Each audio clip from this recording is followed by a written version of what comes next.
Okay, welcome back to solo role manging Shadow of the Weird Wizard, Shadow of the Beakmen. So,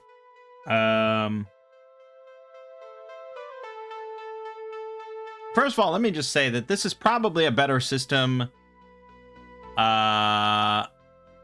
for me to do the more freeform style of solo role playing, where we kind of just make up our own quests and do our own thing, maybe even as a solo character. Although I didn't really do much of that style with a group. I think the most I had was maybe 2 characters or something. So it might be interesting to go back to that style for a little bit with Weird Wizard, because it's more heroic fantasy. There's a lot of spell potential and blah, blah, blah. But it's also plenty of fun doing these old school modules. Last time, we were in the obelisk and we came toe-to-toe. Well, first we fought a bunch of Beakmen guards, which were pretty overtuned, as it turned out. But we survived and we persevered. But retreat is not an option, and resting isn't really an option. So we continued on, and we came toe-to-toe with a Beakman warlord and his giant ancient crocodile.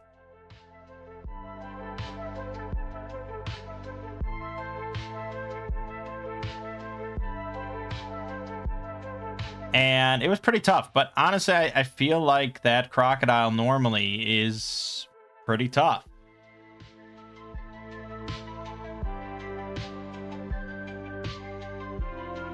Especially if you kind of played it how I played it, where it sort of ambushed out of the water and dragged someone in. I mean, in DCC, it's doing 5d4 damage with a +7 on the roll, which is, yeah, basically death. I mean, what does that average out to? Like 12 damage? Our warrior character here has 13 health at full. 16 armor class. So, he's definitely hitting over 50% of the time on this warrior. Maybe not killing him outright most of the time, but leaving him very injured, and then dragging him into the water where he just starts drowning. So, yeah. I mean, yes, the warrior could kill him in potentially 2 hits. Theoretically.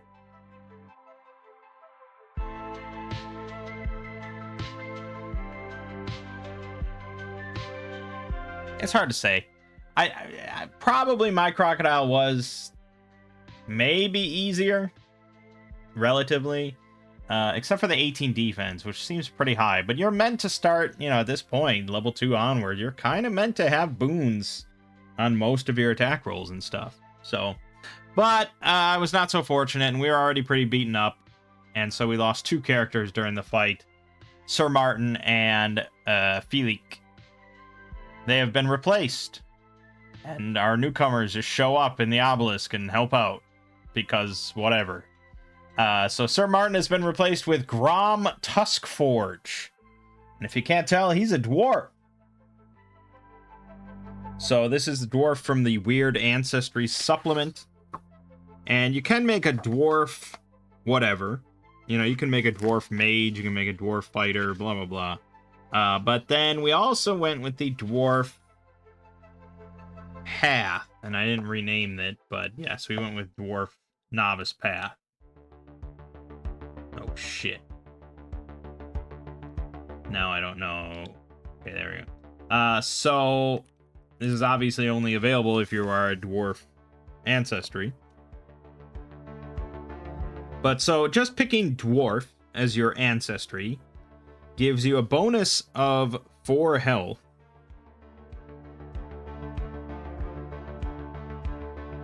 Regardless of what novice path you end up taking.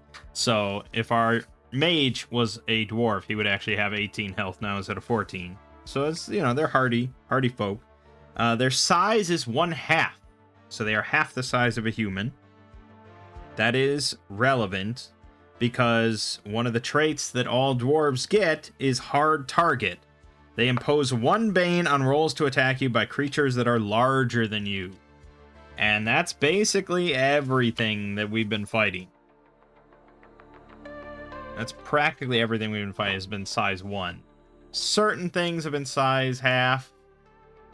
Maybe in the first adventure. Maybe the Vine Whore. No, the Vine Whores were just corpses. So no, I don't think we've encountered anything size half yet. So yeah, he would have a Bane on everything attacking him so far, which is pretty great for a tank. He has low center of gravity. Basically, he gets a strength roll if something tries to move him against his will.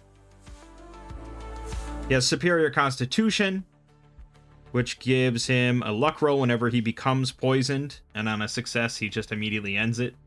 So he suffers no negative effects from being poisoned, I guess. But then he does have short legs. So running action, instead of tripling your speed for the turn, doubles it. So he's not quite as good at running, but that doesn't come up too often, and usually double is good enough. It's a negative, but the positives are pretty damn good, and mostly Hard Target is just great. He also has Dark Vision, if that ever came into play. Usually for these one-shot module kind of stuff, it's not a factor, but when you're actually at the table with a DM, yeah, it comes up quite a bit. So that's what any dwarf would get. Dwarf mage, dwarf priest, dwarf whatever. The level 1 novice path, or the novice path that you pick for being a dwarf, this sets your attributes, but all the attributes are very customizable. They basically say in the rulebook that you can freely add a number to one attribute and subtract it from one attribute, and just move points around. It's all pretty equal. It's not a point buy system or anything. Because every point of a stat is a modifier, up or down.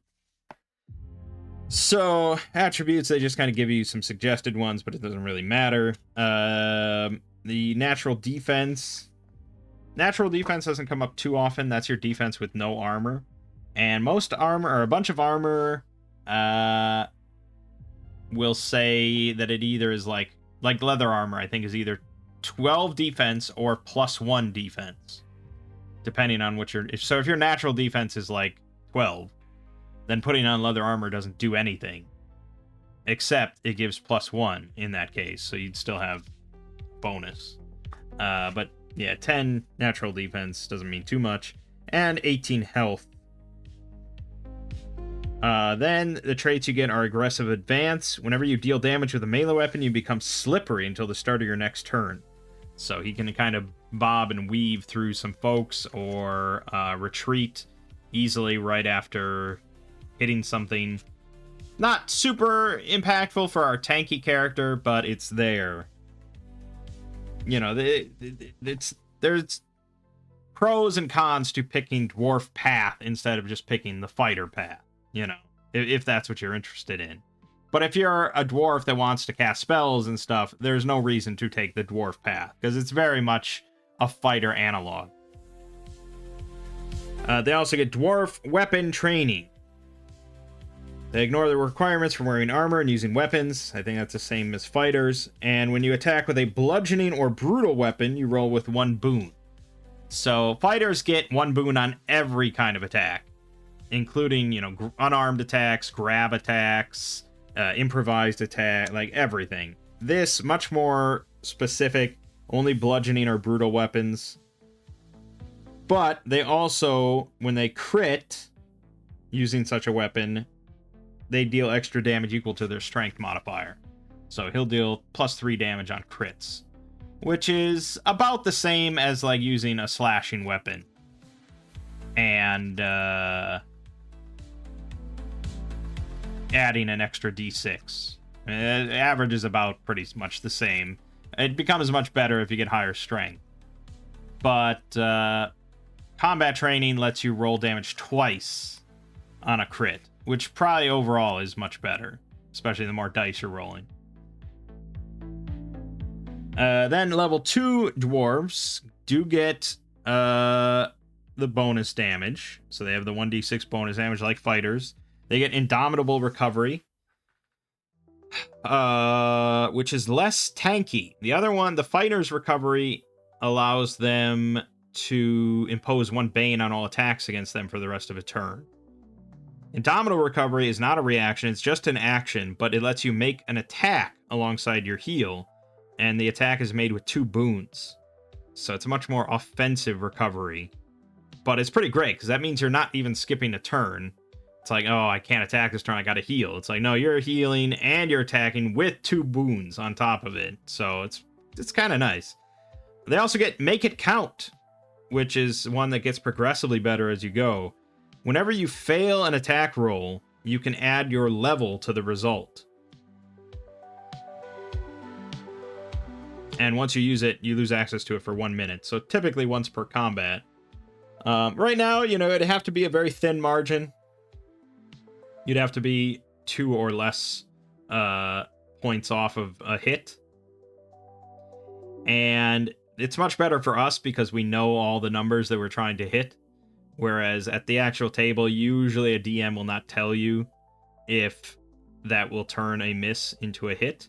But, I mean, that's one of the players' things, when they're in a fight, is trying to suss out exactly what enemies' defenses are and stuff.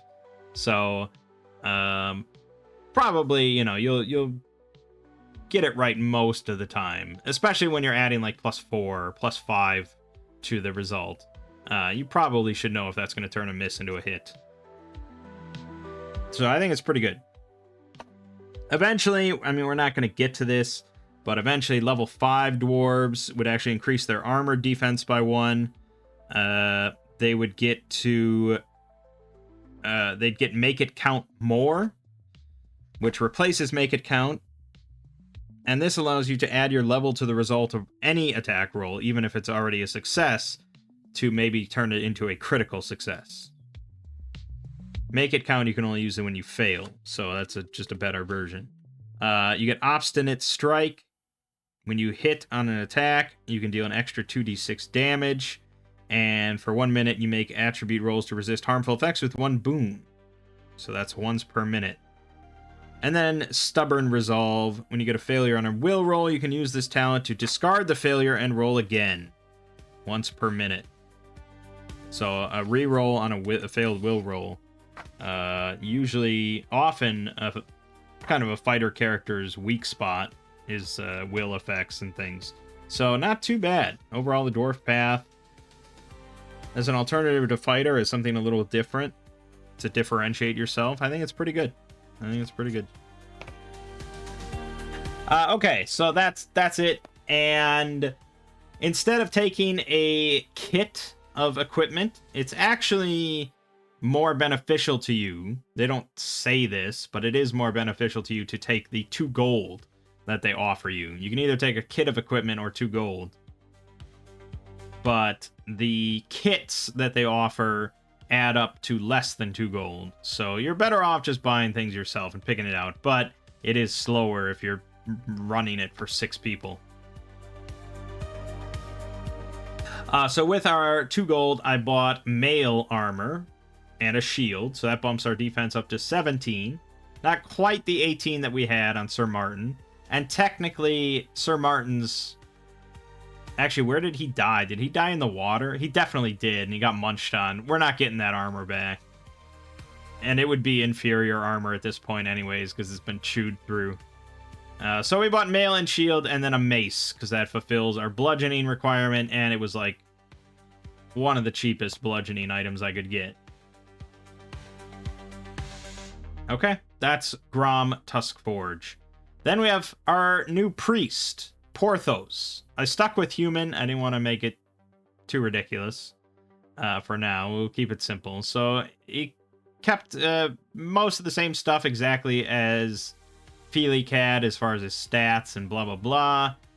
For equipment, I did have to rebuy stuff. So we got ring mail and a shield. He went back to using a shield now. So 16 defense. And for a weapon, I bought the battle axe because I figured that was just good. He's going to use it one-handed. His background was a forester, so he did actually get a bow and arrow. But since he has to use agility, it's at a +0, which is not great. But, you know, it's there.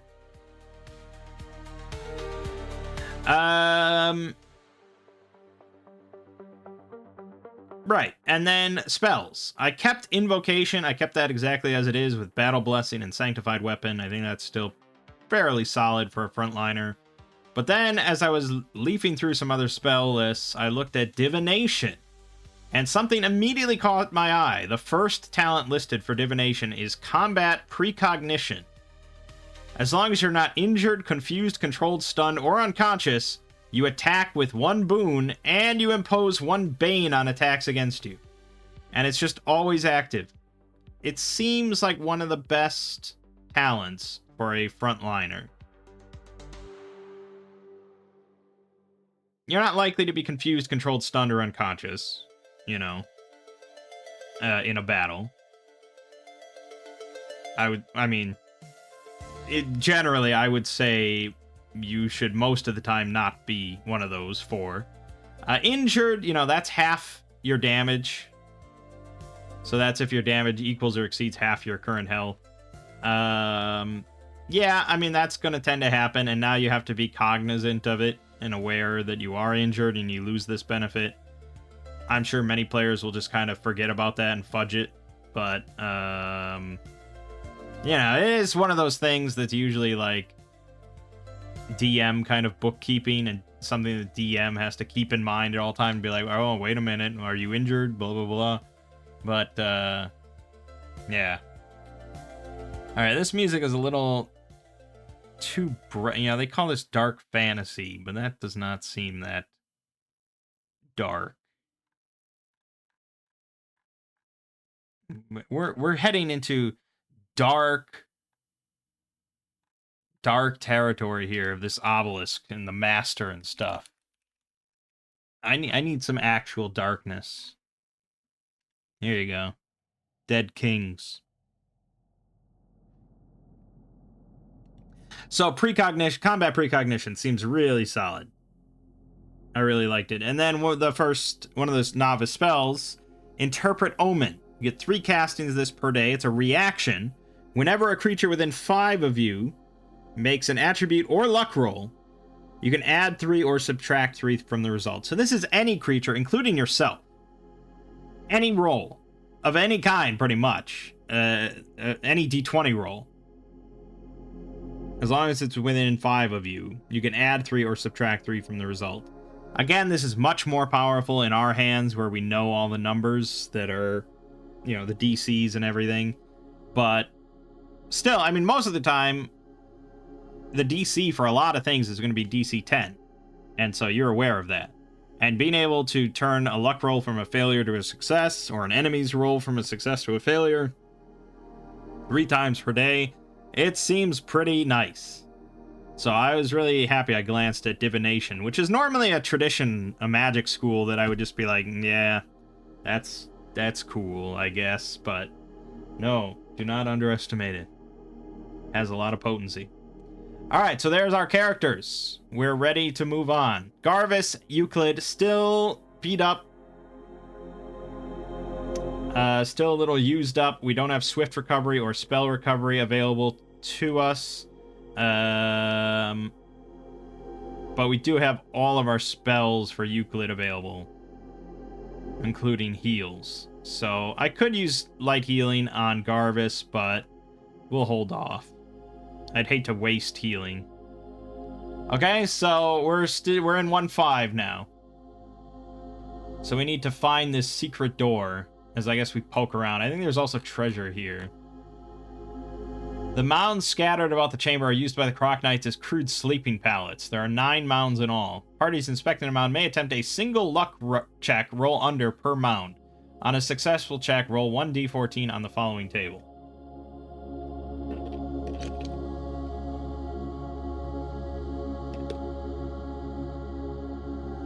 Alright.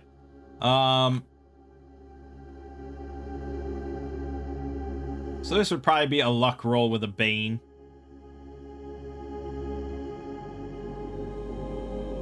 For each mound.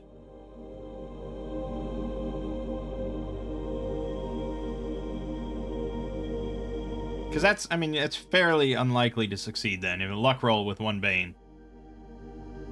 So there's 9 of them, though. Chances are we're going to get a few of these.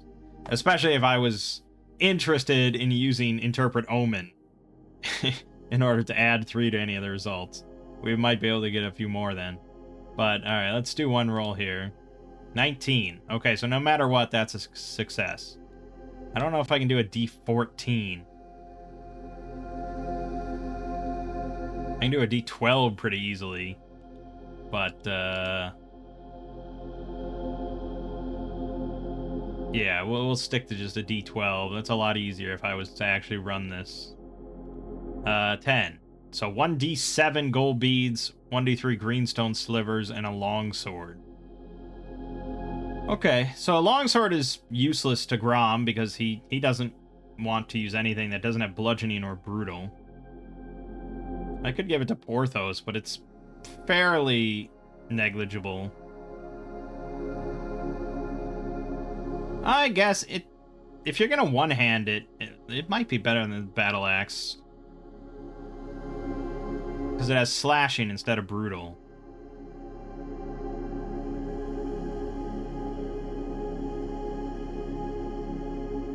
Okay, well, let me roll for the other shit. We'll just do a D6 gold beads, 4 gold beads. We'll have Garvis, 4 gold beads, and half that, so 2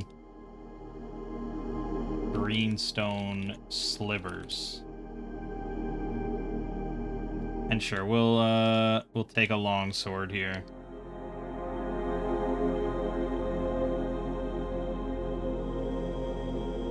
He'll use that instead. 2d6, 1 versatile, slashing, slow. Alright. That was only the first mound. That's pretty insane. I might cut down the number of mounds, because I don't know. Parties inspecting a mound may attempt a single luck check per mound. But if you have someone with high luck rolling, like 10, you know, it's better odds than I'm giving. So yeah, I think you're meant to kind of get a lot of this shit. Second luck roll is going to be a failure no matter what. Third, failure. Fourth, yeah, failure. Fifth, failure. Sixth, maybe.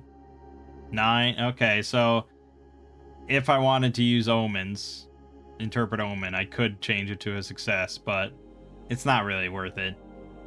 6, fail. 7, fail. 8, success. And 9, success. So 2 more of these things. We get the same thing, another longsword. I think we'll just leave it there. And I'll just double these numbers. And then the last mound we got... Come on, give me something else. There you go, 3. Okay, and so another 2 gold beads. And a wooden club. These are worth 5. So that would be, if we downgraded it, that would be 5 silver. And then I convert the silver to copper. I'm going to say these are worth 5 copper each? No. Maybe 2 silver each is what I'd say. It's good enough. Even though they're made of gold. Don't question it. Okay, that was all the treasure. We're good.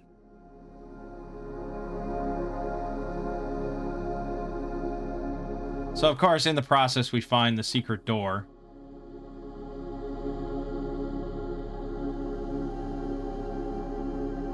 Because we're searching the room, and we're digging through mounds and looking around, so we find this thing. And so now we're looking at 1-7. You can go through the flooded passageway underwater. Boy. which seems like, again, one of those things that's like, how many groups running this have actually done that? Alright, 1-7. Grom leading the way. The stone walls of this chamber have been worn to a mirror-like finish. They catch and reflect the light like a sickening kaleidoscope. The reflections shift and dance with every step until you start to distrust your eyes. Arrayed along the walls, a trio of glowing basins. One green, one blue, and one red. Okay. I'm going to use locate traps before I read any further. So we're going to determine if anything of the in the room or anything with the basins is technically considered to be a trap. The shallow stone basins are carved into the wall and seem to swim in the PC's vision as they draw near, a trick of the strange faceted walls. The walls are slick with condensation that collects in the pools. Leeching magic from the massive greenstone in Area 1-9, the collected rivulets offer PCs both weal and woe. Any PC touching the glowing liquid in any of the three pools must make a DC 10 will save. On a successful check, apply the weal result. On a failed check, apply a woe effect.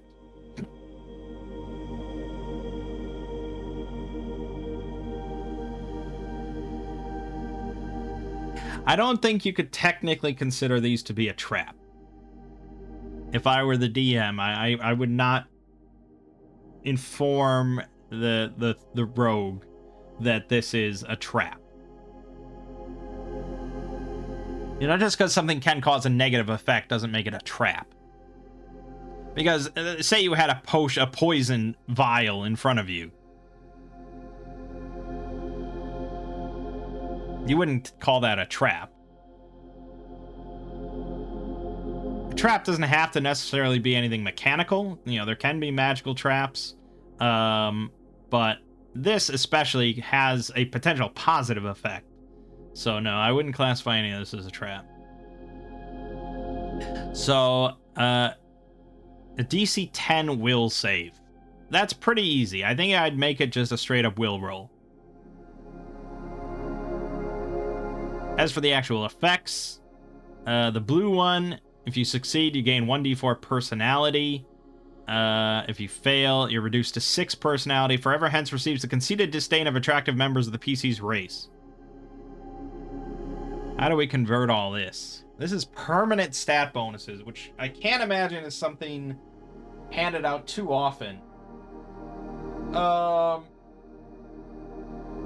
Now, when I used to play years back, you know, with my DM, it was not insanely uncommon for us to receive, like, permanent benefits like that. Not that severe, but, like, 1 point of will or something like that might occur. So I think I'd probably reduce this all down to +1 or -1, depending on if you make your roll. And you can only benefit from it once. And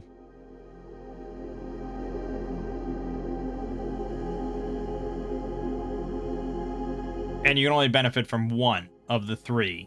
If you get the wheel result, or if you try and touch, I think no matter what, if you try and touch more than 1, then you have to succeed on a DC 20 will check. So that would be a will check with like 3 banes, or suffer 1d24 damage and the woe result. I don't know if I do 1d24. I might do 4d6. Which I guess 4d6 is probably worse, right? Because of the bell curve. So maybe 3d6 and the woe result. Okay. But, I mean, this would be an easy way to kind of rack up a nice extra point. The problem is you wouldn't really know. You wouldn't really know which is which. There might be some spell somewhere that lets you, like, interpret a magical effect of some kind.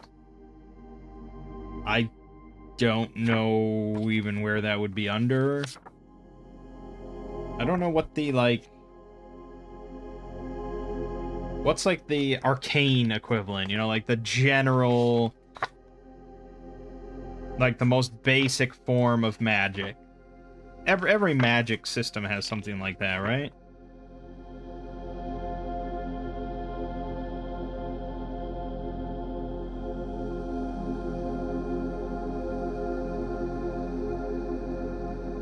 I guess there's evocation. It's sort of. I don't know.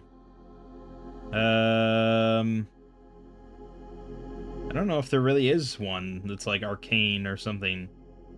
Demon Lord has that. It's sort of a moot point because we don't have this, so I don't know why I'm going into this. But the point is that most of the time you're not going to know which pool is which. And I wouldn't. I don't think I can in good conscience mess with this, since I know what each pool does.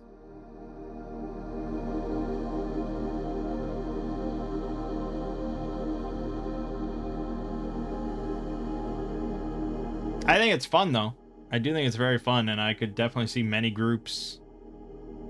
I mean, someone's going to touch one of the pools, and then whether they fail or succeed, I think a lot of groups would be like, oh, well, had he succeeded, who knows? Maybe he would have gained a point. So I could see a lot of people touching that. For us, though, I think we're just going to leave it. Sad to say. I could roll a dice, I suppose, to just see which pool what character dips their hand into. I guess. Alright, we'll have Euclid do it, even though he has the most to lose. But we'll give it a shot. It just so happens he has the best will, so that helps. Okay, Euclid, he's gonna dip his hand in one of the pools, so we'll roll a d6 here. Alright, it's gonna be the blue pool. So he's gonna roll a will roll. +3. He rolled a 1.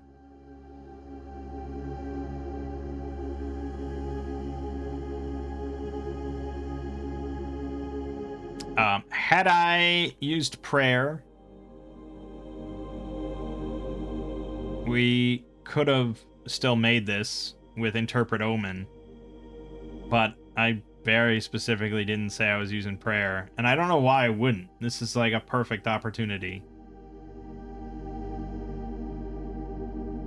So, yep, he loses a point of will. Pretty dumb. And now we're not touching any other pools. Great.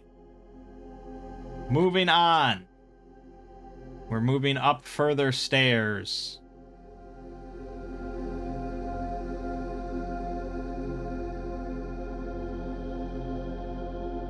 There's also the pool of water here, but it doesn't really mention that at all in the description, so make sure you mention that if you're running this. But we're moving up the stairs to 1/8. The chamber is home to 5 large pools, each lit a dim green. The pools cast a faint glow about the chamber. The pools are where the Beakmen rest and heal between raids. While the majority of the Beakmen are taking part in the assault of the village, a small number of wounded Beakmen remain behind, submerged in the pools as their wounds slowly knit. Though submerged, the Beakmen are not asleep, and indeed never do sleep. The slightest sound or vibration alerts them to the presence of intruders.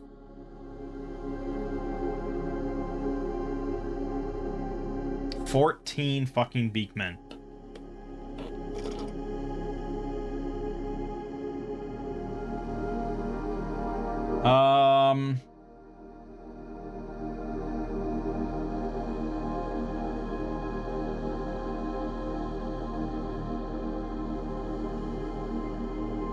I would have to imagine most groups are just stumbling into this, right?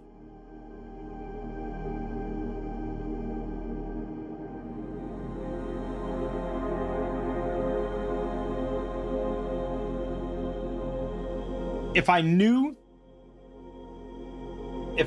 that there were Beakmen in the pools of water that were about to jump out, putting Wall of Radiance on the floor, like right above the pools, would be fucking diabolical.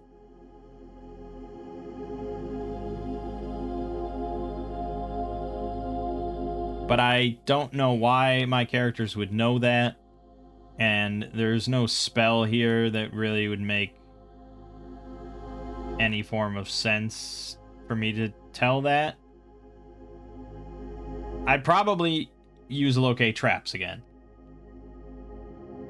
But again, I wouldn't classify this as a trap. An ambush is not a trap. Those are two very distinct things. And it's not even an ambush, really. They're not aware of us at the moment. You would need something to detect creatures. You would need something to detect living forms. And it's unfortunate because I could have taken that spell. Had I taken Skullduggery... Danger Sense. Yep.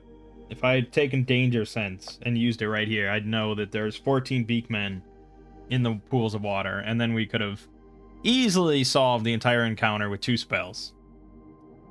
As it is, though, the best that I could reasonably say that I would do is probably trying to sneak through the room and avoid the pools of water. But that's not good. We're not in a good position to do this, because we've got 2 characters wearing medium armor, as far as I can see. And so that's going to be some Banes. Yep, that's both medium armor. So it's going to be some Banes here.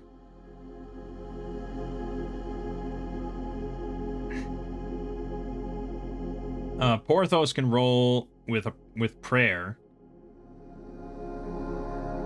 And I guess he will. But Brahm is not in a good position of stealthy. This is not his element. Alright, I mean, let's just do it. Let's try and stealth. You never know, we could roll really well. Let's start with Euclid, who just is rolling straight up D20 and needs... Again, we do have Interpret Omens, so that might swing it a little bit as well. He rolled a 19. Euclid is fine. Garvis. He's rolling with Trickery. He's got +4 and a boon. You also rolled a 19. Great, we wasted those. Porthos will roll with Prayer. He's got +0. He succeeded as well. Wasted Prayer. And finally, Grom. You know, all three are... the other 3 are all on the other side of the room. They're all looking at Grom very expectantly.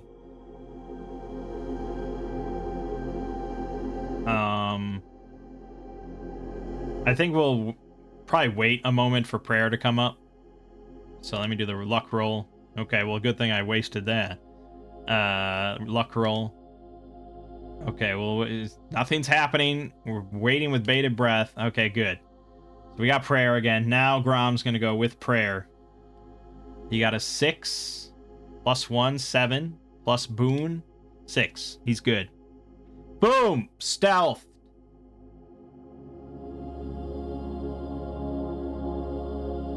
I know, you wanted to see me fight 14 Beakmen. We still might. I mean, we're not out of the woods yet. And it's important to note that those are all still there, waiting. But we're going to then sneak up the steps to 1-9. The stairs rise into a grand chamber. Towering candelabrums rising 6 feet or more cast a flickering light around the richly appointed room. In the dim light, you can make out elaborate tapestries hanging on the walls and thick rugs carpeting the floor. Cast all about are cushions and pillows. At the very center of the chamber is a squat green man with an oversized skull. He stands before a lantern with 8 faces, each covered by an opaque glass slide. The green man begins to crank the lantern, causing monstrous shadows to dance and spin on the walls.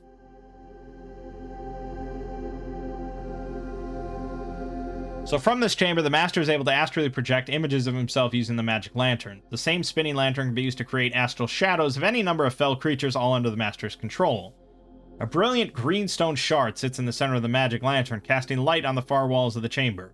The lantern has 8 sides. Correspondingly, the master is able to command and maintain up to 8 astral shadows. When the PCs enter, there are 8 shadows cast along the walls, each corresponding to one of the master's lenses. At the command of the master, all 8 shadows leap to the attack.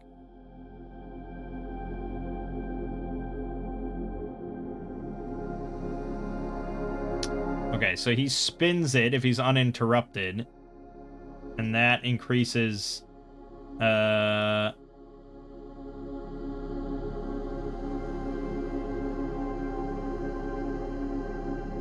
basically every round that he's uninterrupted, each shadow gets an extra action per turn. Oh no, I'm sorry, that's not, no, incorrect. So that's a mechanic very unique to Dungeon Crawl Classics, where they have an escalating die.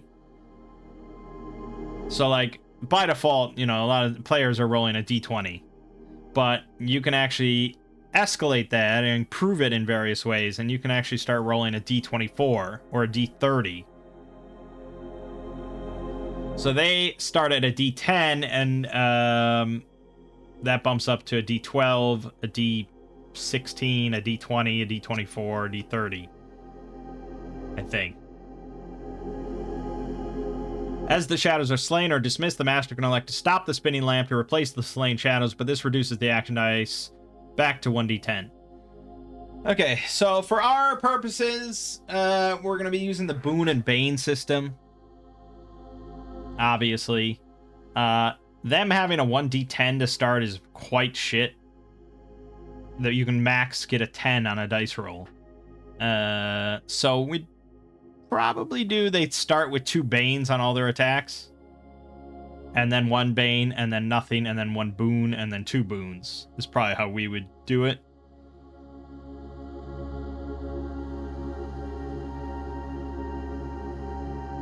But if he ever replaces the slain shadows, they go back to 2 Banes. 2 Banes on all their rolls means that they're not really going to hit anything. But, again, in DCC, they wouldn't really be able to hit anything with a D10 anyways. They have +0 to their attacks. Most characters going into this, at this point, should have higher than 10 AC. Because that's, like, unarmored. So, yeah, I think that's how we'll do it. It makes sense. They have to even provide an example. D10 to D12, D14, then D16.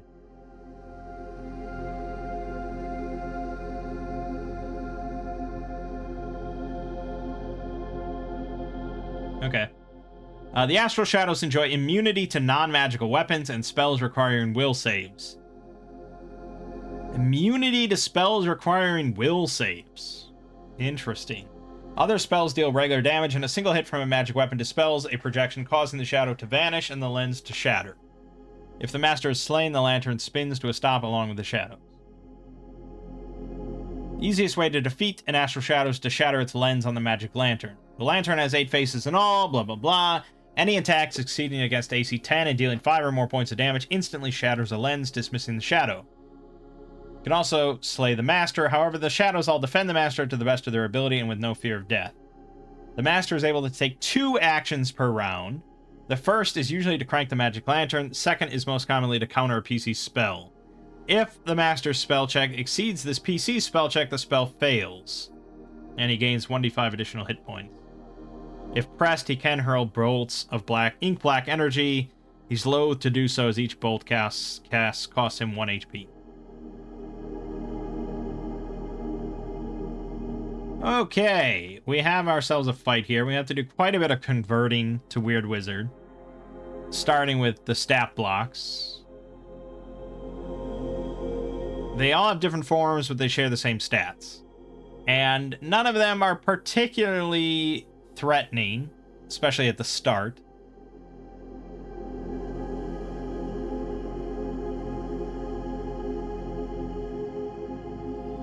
I think most groups would realize, obviously, that they have to kill this master. So, you know. Astral Shadows. we're gonna go defense 10, health. I mean, like 5, really. Pretty much any attack is gonna kill them, assuming it's with a magical weapon or a non-will based attack spell. We'll go speed 5. Immune to non-magical weapons and will-based attack spells. I don't know if that quite translates to Weird Wizard, but it's something that you could put in and it would be like, okay. How would I better convert it, though, if I was writing like an official module?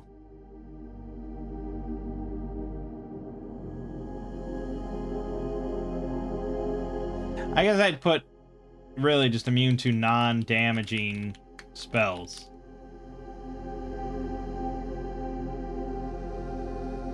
That's probably what I would put. I think that's mostly the intent. And then their attack is going to be just a melee, plus 1, do we want to say? Plus 0? We'll go plus 1. Healing 1d6. That's it. I mean, they're pretty simple enemies.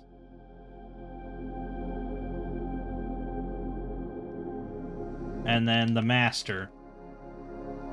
He's got a defense also of 10. Got the same AC. But he has much more health. We're going to go with 40 health. But speed 5. He is not immune to anything. So let's make his defense 12. We'll make him a little bit less of a pin cushion.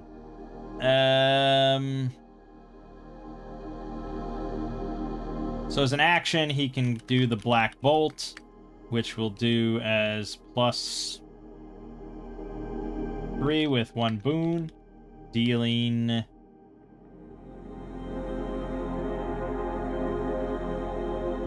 I mean, it only does 1d5 plus 1.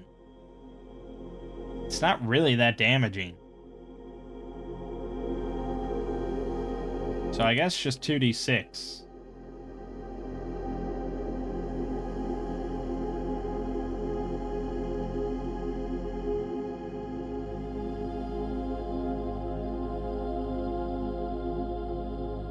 I'm gonna go with 2.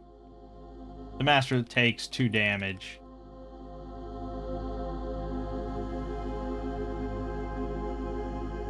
Yeah. Okay, he's loath to use it.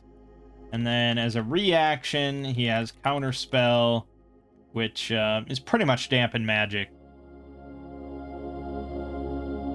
Which is what we did before.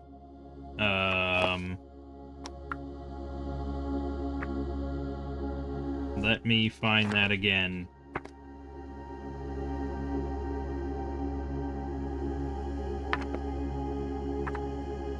Control F. There it is. Yeah,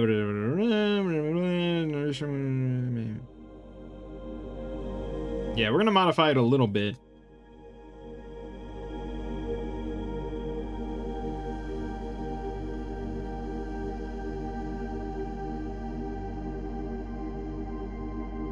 It's a very odd counter spell. Because it's the target having to make a successful will roll.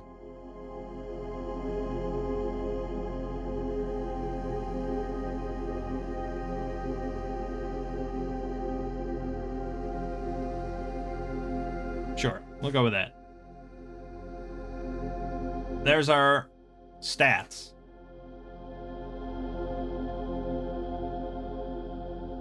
I don't think there's anything... if so, Master regains...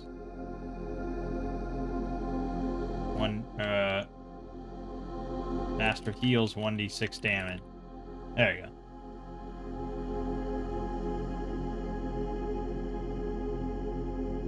I think that's all correct. So let the combat begin.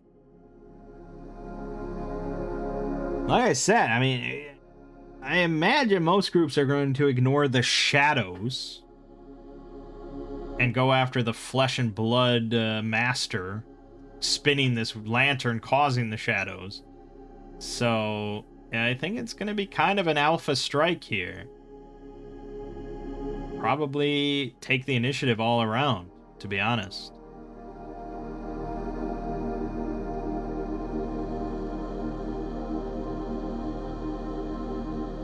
Funnily enough, I could easily invalidate pretty much this entire fight.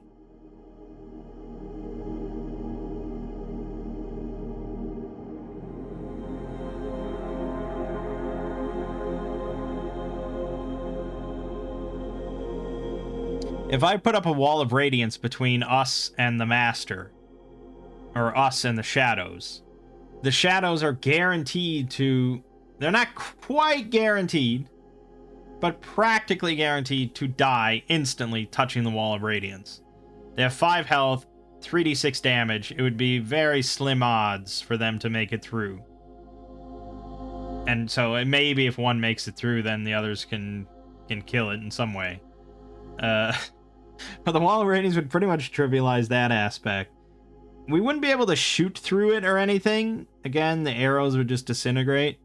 But I could just keep casting Lesser Ruin and Scorching Ray on him. And split the skin.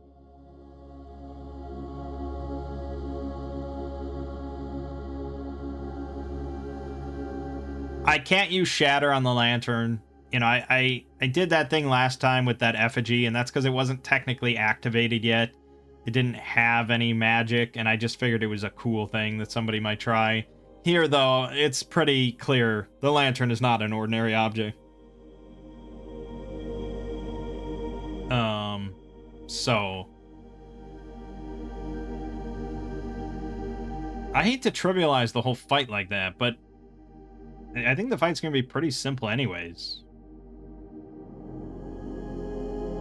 So for the record, if I were playing this, that is what I would do. I would put Wall of Radiance up and just start blasting the Master with spells.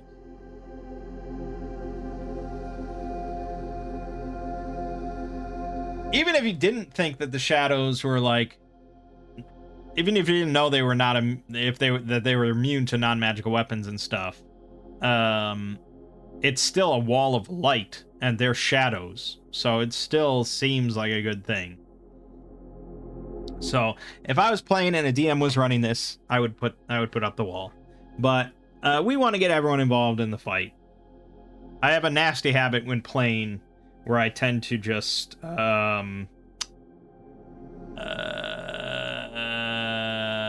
alpha game, you know, and just kind of come up with a solution that doesn't involve anyone else and just solve the problem myself.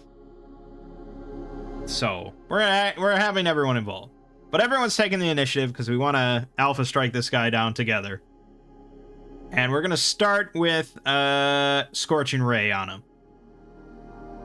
Right out the gate. We do get a boon on the roll regardless.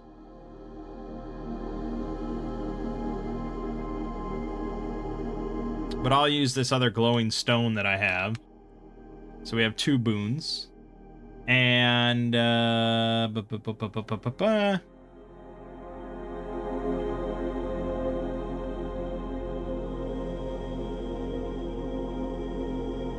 and he's going to use Counterspell, obviously. So we have to succeed on this will roll. Good thing our will took a hit. I'm going to ask for Porthos's Prayer, just because I don't want to lose my spell. So D20 plus 2. We got it. We're good. So the spell goes through. We have to cast now. Will versus his agility. I don't know what his agility is, but he's got -3 reflex, so probably not great. We'll say a 9. There's the will roll. That is a 9. Plus 2 is 11. We already have hit. We don't even need that boon. 4d6 damage. Only 9. We did a very shit roll. He's at 31. That's one of those that you just groan after you roll the dice. It's like, ah, damn, no. Scorching Ray. Okay. Garvis is going to shoot an arrow, as always. That's what he does. That's what he do. Although we could throw the bomb.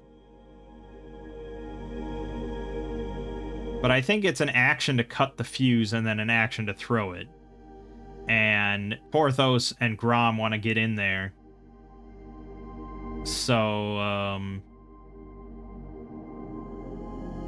yeah. Although I didn't even think, like, the combination of a bomb with the handy hole, you don't even have to throw it. You can just dump that bomb anywhere you want. That's great. If we had the element of surprise here, or, you know, we were stealthing up on him, I would definitely put the bomb just right behind him. It's pretty funny. But anyway, shooting an arrow with trickery. All good. We got a 3. Okay, plus 4 is 11. That is a miss, sadly. But Interpret Omen. It's a reaction, so I can't use it. Fuck! Now it's even more important for Porthos to never take the initiative. Very good to keep that in mind. Which means he also couldn't have used prayer. Yeah. Boy, having too many reaction abilities definitely is penalizing you. Did I end up needing that prayer? I don't think I did. So that's good, because I didn't have it. I'd have to retcon. Alright, Garvis misses. It's annoying. It is what it is. Nothing I can do about it. Porthos is then going to rush in. And he's going to swing his longsword, +3 with 1 boon. For 3d6 damage. Ooh, 17... 19, 22, that is a crit. So 4d6 damage. Thanks to slashing. 14, that's more like it. He's down to 17 already. Then Grom rushes in. And Grom is going to swing his mace. So this is +3 with 1 boon for 3d6 damage. He also crit. So he deals an extra 3 damage here. Yeah, 3d6 +3. Ooh, 16. Fuck, what an alpha strike. So close. 1 health left. Okay, well, you better make this turn count, man, because it's not looking good for you.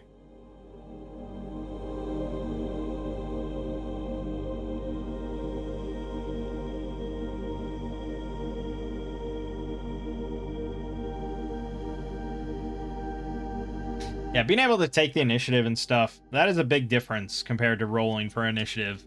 If we rolled for initiative, you know, the way that it used to be in the old days, and you'd have each astral shadow rolling their own initiative, and it's just this big brawl.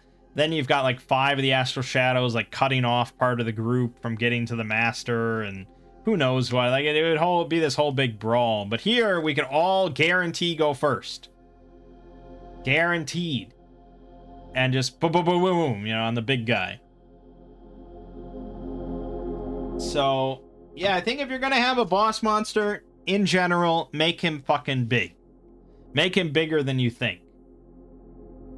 And that goes for a lot of this kind of heroic fantasy D20 sort of stuff.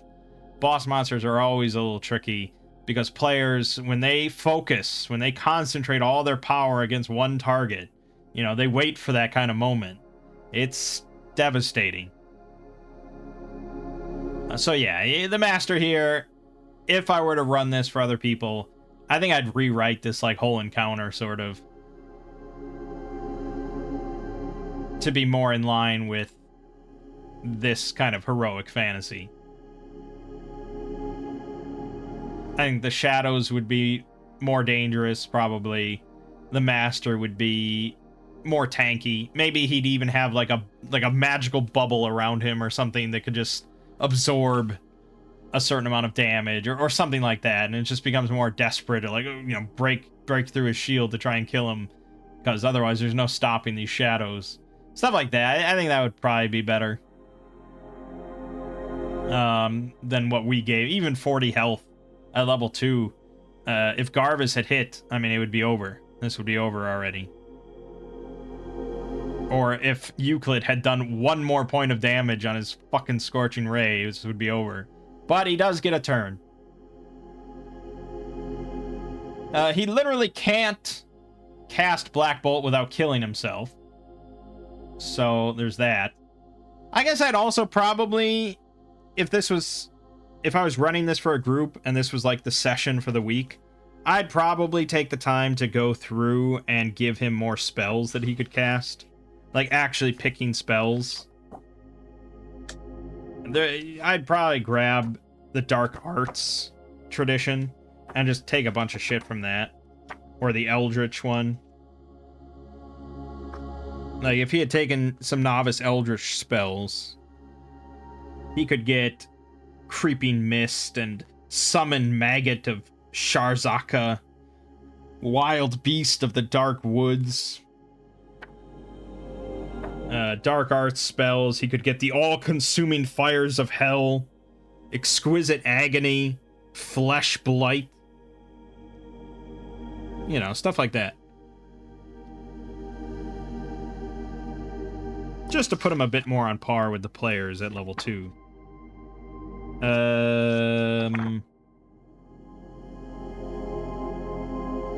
Anyways. The shadows are going to attack. The Master spins the lantern again, so they're at now 1 Bane for their rolls. But then 4 of them are going to attack Grom, and 4 of them are going to attack Porthos.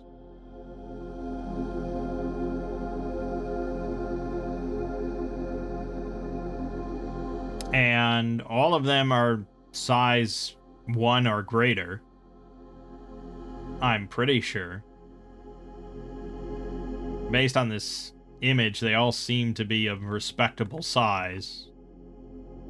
I mean, maybe you'd count the snake as like a half one or something, but we'll put that one on Porthos. So, hard target's going to kick in for all of them, which means they're all attacking him with 2 Banes, and he has a 17 defense, which means they pretty much have to roll a 19 or a 20, and then not roll too bad on their Banes. Let's see the first 4 attacks against Grom. 13, 3, 16, 5. All misses. Alright, and then 4 against Porthos. Here, I'm pretty sure they also... Yeah, he just imposes 1 Bane on everything.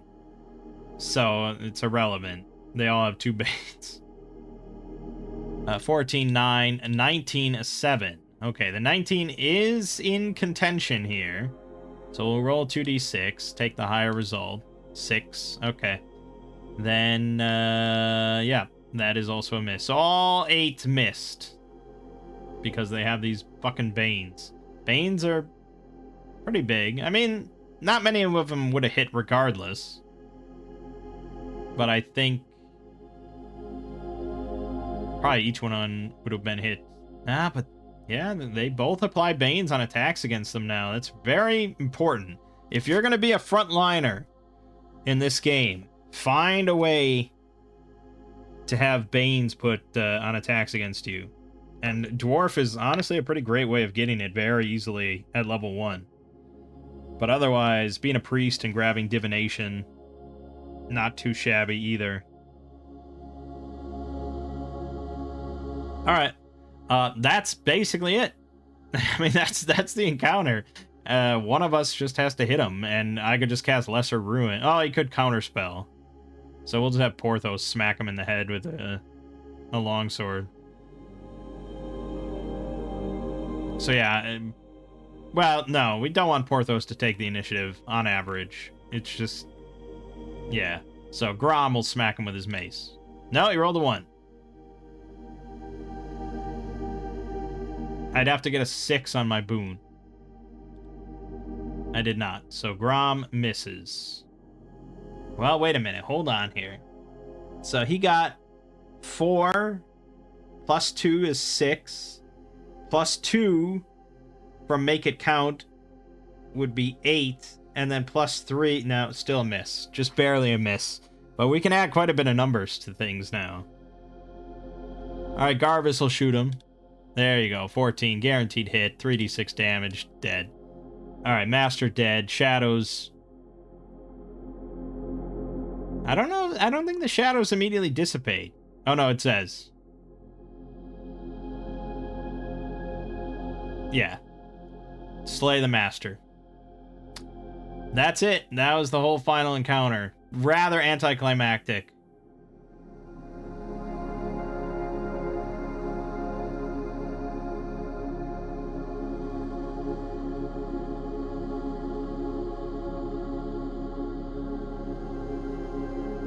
But I feel like the sounds of battle would just have to draw in those 14 Beakmen.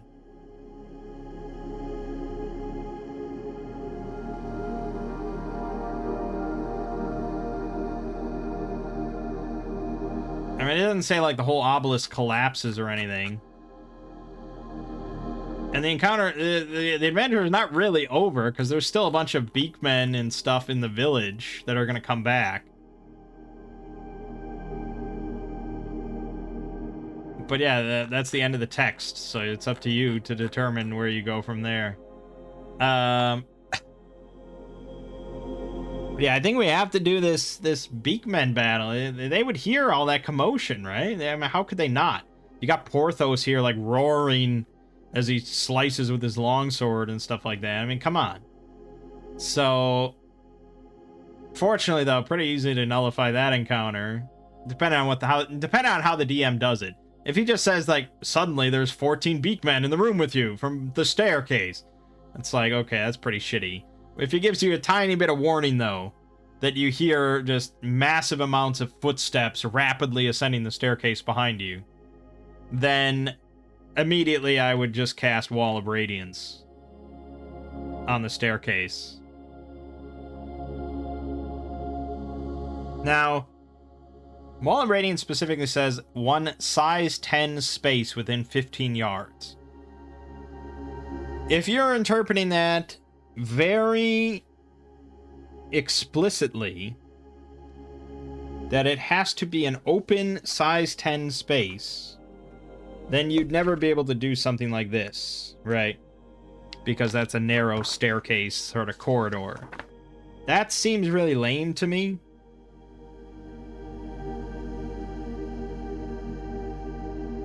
I mean, I get that I don't think I'd allow it where there could be, like, living creatures inside the space. Because that would nullify a lot of encounters. If you just put it, like, horizontally across a battlefield and just put a bunch of enemies in the middle of it. Like, that's absurd. So I don't think I'd allow that, but I feel like you'd have to be able to, like, shrink it and conform it to a specific space. Because if it's only useful anywhere you have an open size 10 space with no obstructions of any kind, that's 30 feet. That's only outside most of the time. And I don't know, that just seems lame, rather than using it to create, like, cool bottlenecks and choke points and stuff like that. So that's me. That's how I'd run it.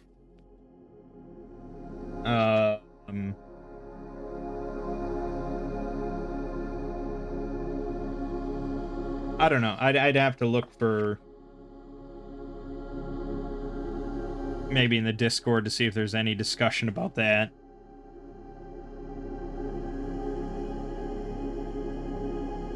Because there's not even, like, a section on what a space is or anything. There's no clarification here. But yeah, so that's how I'd run it.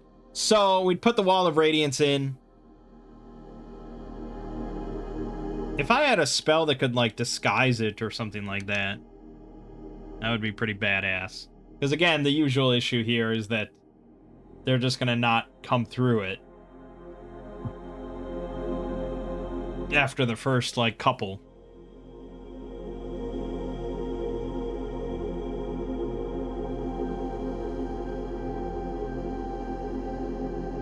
But I would guess probably after the first few die to the Wall of Radiance, and we shout that their master is dead, I would imagine the rest are just gonna fucking flee the obelisk. But I don't know the whole plot of this thing. I don't know how loyal the Beakmen are, or if they're...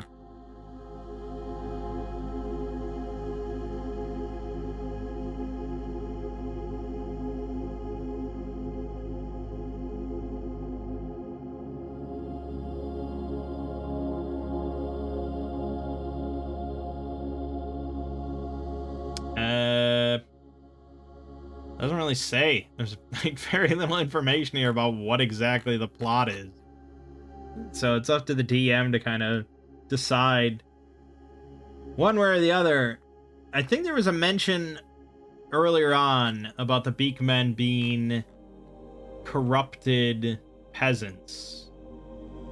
Oh yeah, and we didn't go to 1-3, the Brood Chamber, which contains a bunch of large white sacks used for transforming living humans into Beakmen servitors. So any awareness of self or ego is lost, and the character begins slow metamorphosis into a Beakman.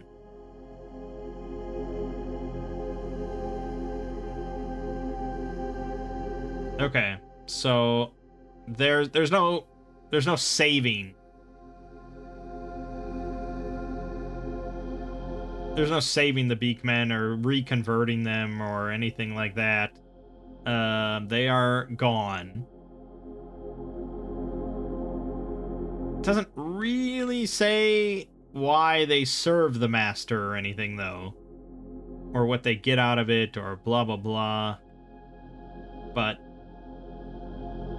I don't think they're just mindless servants. I don't know. It's hard to say. Depends. I'd probably rule that they have some sort of self-preservation.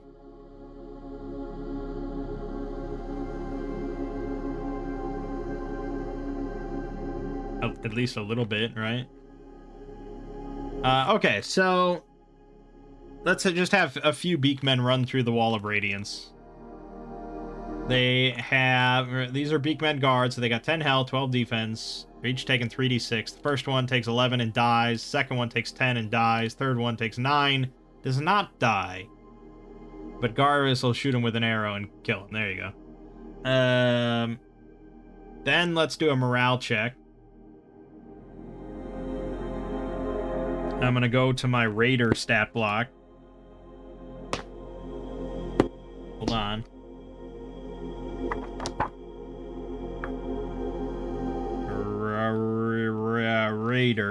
Raider Wildling. Okay, +0. So, yeah, it's pretty much... I think with the Master dead, I am going to impose a Bane on this roll. I think they're pretty likely to run. So, D20, they rolled an 11. With the Bane, they'd have to roll a 1. Okay, yeah, so they're running. And that's the encounter. Okay, that's a little bit more of something there. If I didn't have the Wall of Radiance available and we had to do the whole fight, it would have been a lot longer before I did that morale check. But, you know, they just see two of their buddies get disintegrated passing through this wall of light, and then the one that did make it through just gets an arrow through the brain. And they see the Master dead, and it's just like, yeah, this isn't good. I mean, you could run it to that they're just mindless servants that are just completely dedicated to slaughtering any intruders, but it's usually not that interesting to run it that way. In the end, though, this third part turned out to be a lot easier than the second part.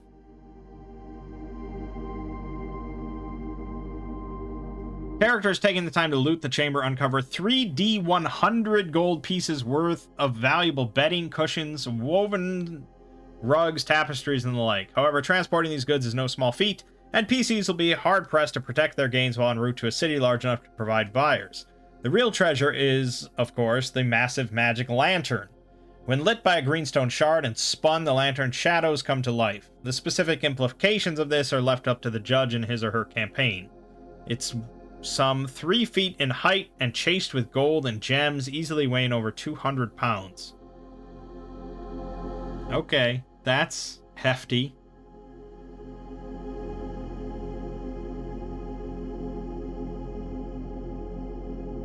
I feel like a lot of groups would just smash it, but, you know. But if I mention that it's covered in gold and gems and stuff, maybe they won't. I feel like they'd probably rather pluck out the gems. So we'll just do that. Let's say we end up getting 8 precious gems. Worth 1 gold piece each. There wasn't much other treasure, really, that we found.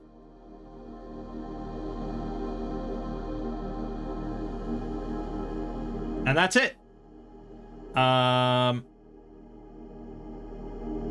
You could run another final battle against, like, the returning Beakmen with the villagers in tow to try and rescue all the villagers.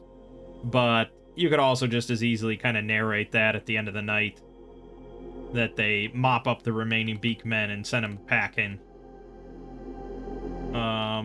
But you also, assuming you had time to spare, you could say that there was, like, another door that they didn't go through. They didn't investigate this staircase here, you know. So there is that, but I think that's good enough.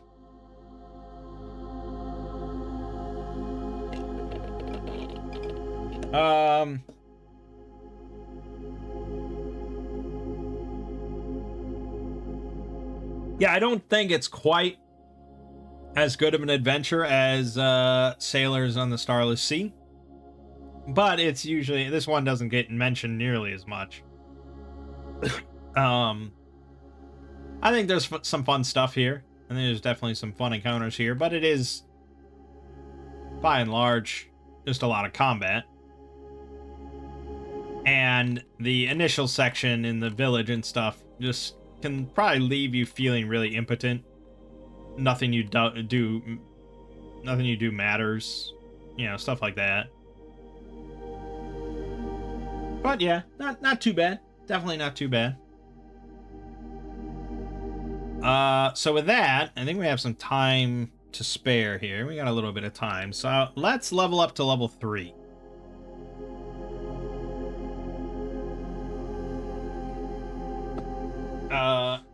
Normally, you know, well, you level up typically at the end of every adventure that you do. And that adventure could last 1 session, and you could level from 1 to 10 in 10 sessions. And I have done that in Demon Lord. I have played in that kind of campaign, and it is very kind of a breakneck pace, but every night, you know, when you sit down, you've got new toys to play with. You know, you've leveled up and gotten something new. So it is kind of exciting, and with a system like Demon Lord or Weird Wizard, where there's just so many options available to you, it is kind of fun to just do shorter, quicker campaigns where you keep playing around with some new tools and new toys and stuff. But an adventure could also be a pretty lengthy endeavor. You know, it could be 3 or 4 sessions each time, and you could have a very lengthy campaign. This, if I was running it, yeah, this probably would have been a bit too short, maybe, for an adventure. Maybe? For a level 2 adventure? I don't know. It depends on how the players, how quickly they go through it. But it's all an adventure, so it all counts. So leveling up to level 3. Let's start with Braum. So level 3 is a very exciting level, which I think is also true in D&D 5th edition, if I recall correctly. But here we get to pick an expert path. And this really is most significant decision, I think, that you make. Because this determines your benefits for 4 different levels. Level 3, 4, 6, and 9. So this is kind of the bulk of your capabilities. And sort of what defines your character. There's no restrictions here. There's no prereqs or any sort of requirements to restrict you from an expert path. You can be a fighter and you can pick a wizard as your expert path. You can be a mage and pick a holy avenger as your expert path. You can be a rogue and pick, I don't know, gladiator. No restrictions. But I think probably, especially newer players and groups like my family, are probably going to stick pretty strictly along kind of clear lines of tropes and genres and archetypes. So the fighters are going to be picking fighter paths. The mages are going to be picking mage paths. That kind of thing. So there's 4 categories that roughly correspond, to fighter, mage, priest, rogue. There's expert paths of battle, faith, power, and skill. So let's first look, I guess, for Grom at the paths of battle. You have Berserker, which is what you'd expect. It's sort of the barbarian. It has Berserk as an ability that it can use,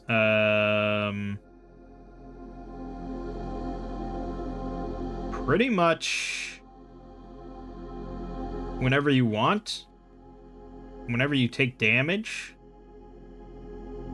But if you don't end the effect early, you become weakened for 1 minute after the effects end. But yeah, Berserker, it's pretty much what you'd expect. Commander, this is more of a group, sort of enabling your allies to be a bit better kind of character. Gets inspiring commands. Actually, why am I doing this all in the book? We could slowly go through the PDF here. That'll be much more interesting for you than just listening to me read from the book.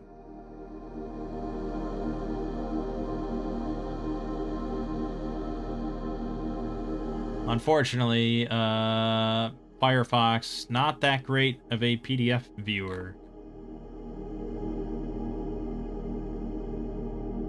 Okay, well, we're getting there.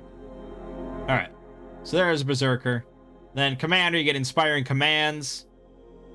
You can use this talent once per round. And you can issue a command when an ally makes a roll to attack, rolling with 1 boon. And if they crit, deals an extra 1d6 damage. Or when an ally moves, increase their speed by 2. Or when an attribute roll to resist effect, roll with 1 boon. So you just make your teammates better. You do get, of course, a bunch more health. You get 12 more health at level 3 for picking this, because it's a fighter, it's a battle path. You get the bonus damage yourself.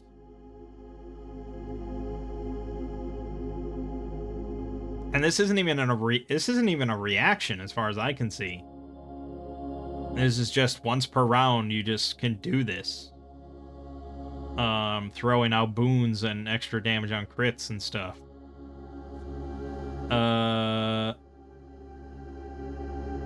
Here though, at level 4,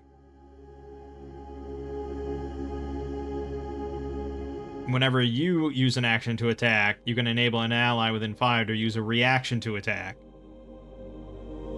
Pretty good. You also, you'll notice the health bonuses. You're starting to get an extra 12 health every level.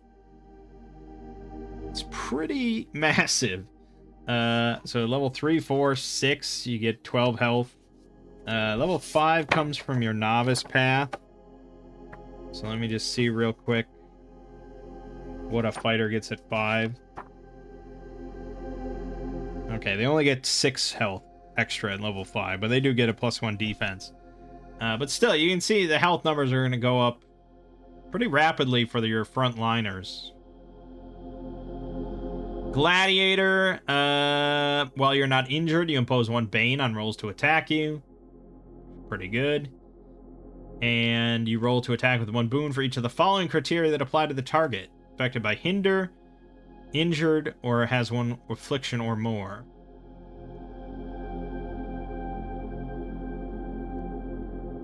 You know, various just like fun combat options and things like that.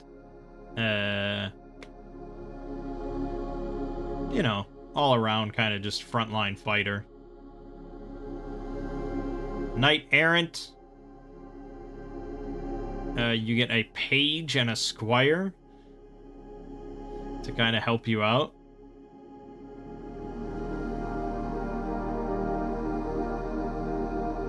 I mean, your page is not really going to be helping much in combat. 5 health, 11 defense, and they just have a dagger. That's not someone you want in a fight.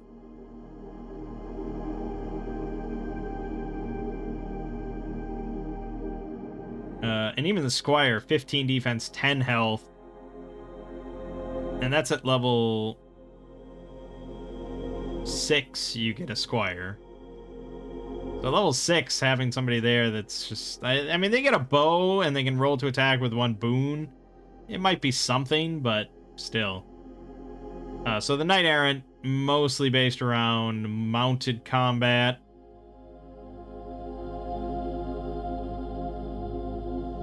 Heavier armor, things like that. Martial Artist, obviously unarmed combat, like a brawler. If you already have the brawler talent, when you take Martial Artist, you get an extra 6 health.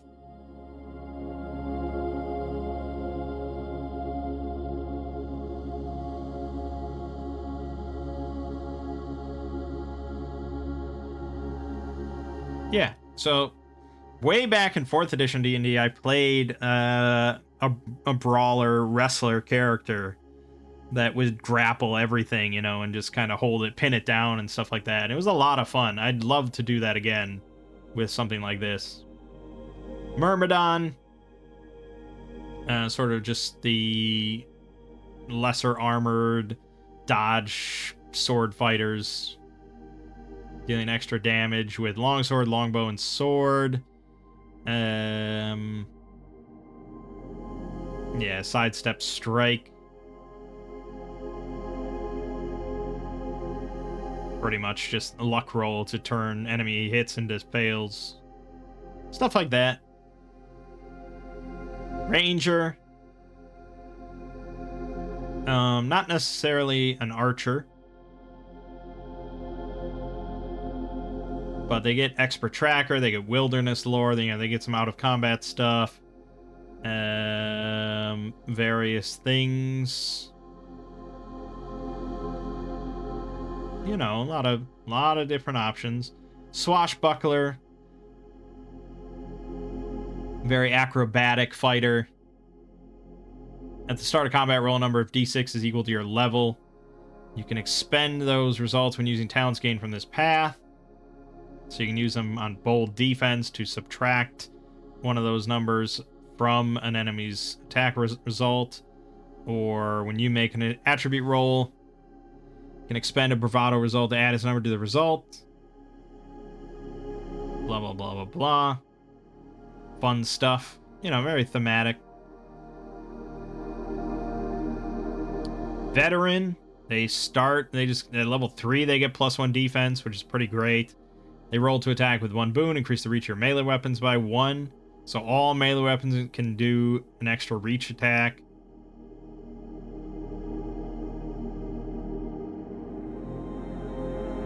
Back on my feet at level 6, use a reaction when you take damage to heal 6d6 damage. You can use this talent 3 times per day. It's fun. Warden, sort of a natural fighter. Defender of nature. Nature blessing, you grow a bit bigger and bulkier. Your body displays both animal and plant characteristics. You make strength rolls with 1 boon, impose 1 bane on rolls against your strength. You make your luck rolls to end ongoing effects affecting you at the start of your turn instead of at the end of the round.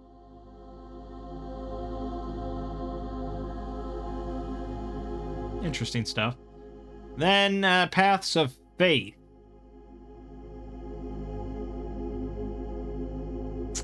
Channeler.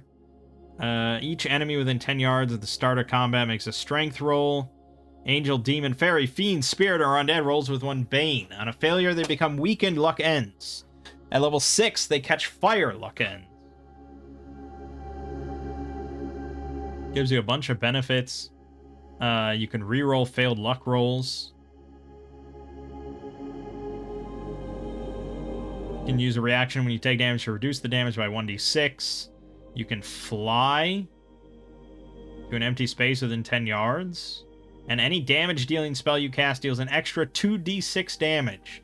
That's probably the main thing. So that's what you're going to want to take or look into if you're a more, like, spellcasting priest. Or you want to be some sort of spellcasting holy man. You can cast a beam of burning radiance. It's fun. Chaplain. This is more about helping allies. You can use a reaction when you see an ally within 15 yards become injured or incapacitated to teleport and heal them for 2d6. Yeah, multiple healing abilities here for the Chaplain. So if you just want to be the heal bot of the group, that's probably what you're looking at. Cleric. Sort of the traditional cleric build. They do get some spells.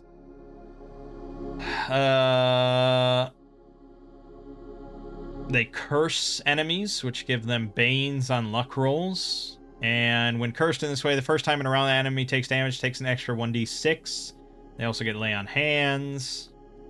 Protective Horizon. Righteous Fury. Friar takes a vow of poverty. You break this vow if you knowingly carry more than 1 gold piece, own property, wear anything other than ordinary clothing, and use a weapon other than a club, dagger, quarterstaff, or sling. Jeez. But the Friar, to counteract that, gets Holy Aid. You impose 1 Bane on all rolls against you. You ignore the effects of exposure, and you ignore the effects of hunger and thirst. When you get Holy Strike, you roll to attack with 1 boon when you attack using an unarmed strike or a weapon permitted by your vow of poverty. If you crit, you deal an extra 1d6, and you make attribute rolls, luck rolls with 1 boon until the end of your next turn.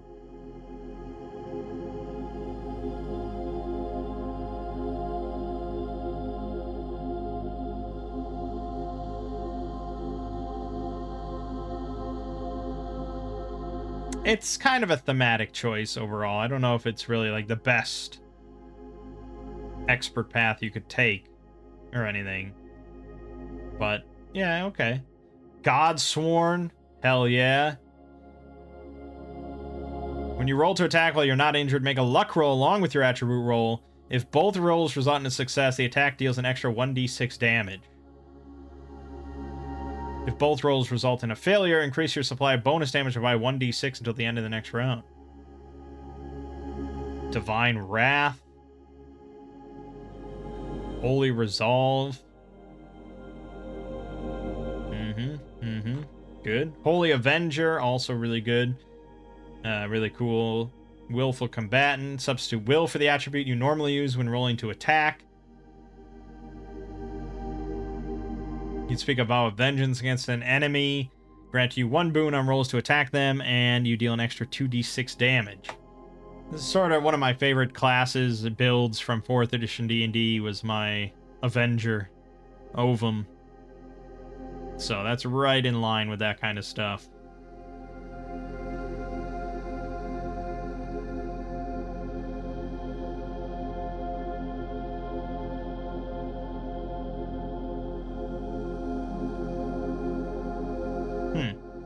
Yeah. But substituting will, you kind of have to... I mean, you could just ignore that. It's not necessarily required. In case your will's not that great. And you do get some spells, so that's pretty good.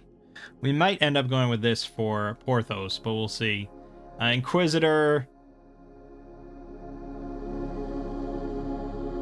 Dire attention. You can curse and vulnerable an enemy. You can see through any ordinary or magical disguise that conceals the enemy's true appearance, and you can tell when the enemy knowingly tells a lie, even a lie of omission.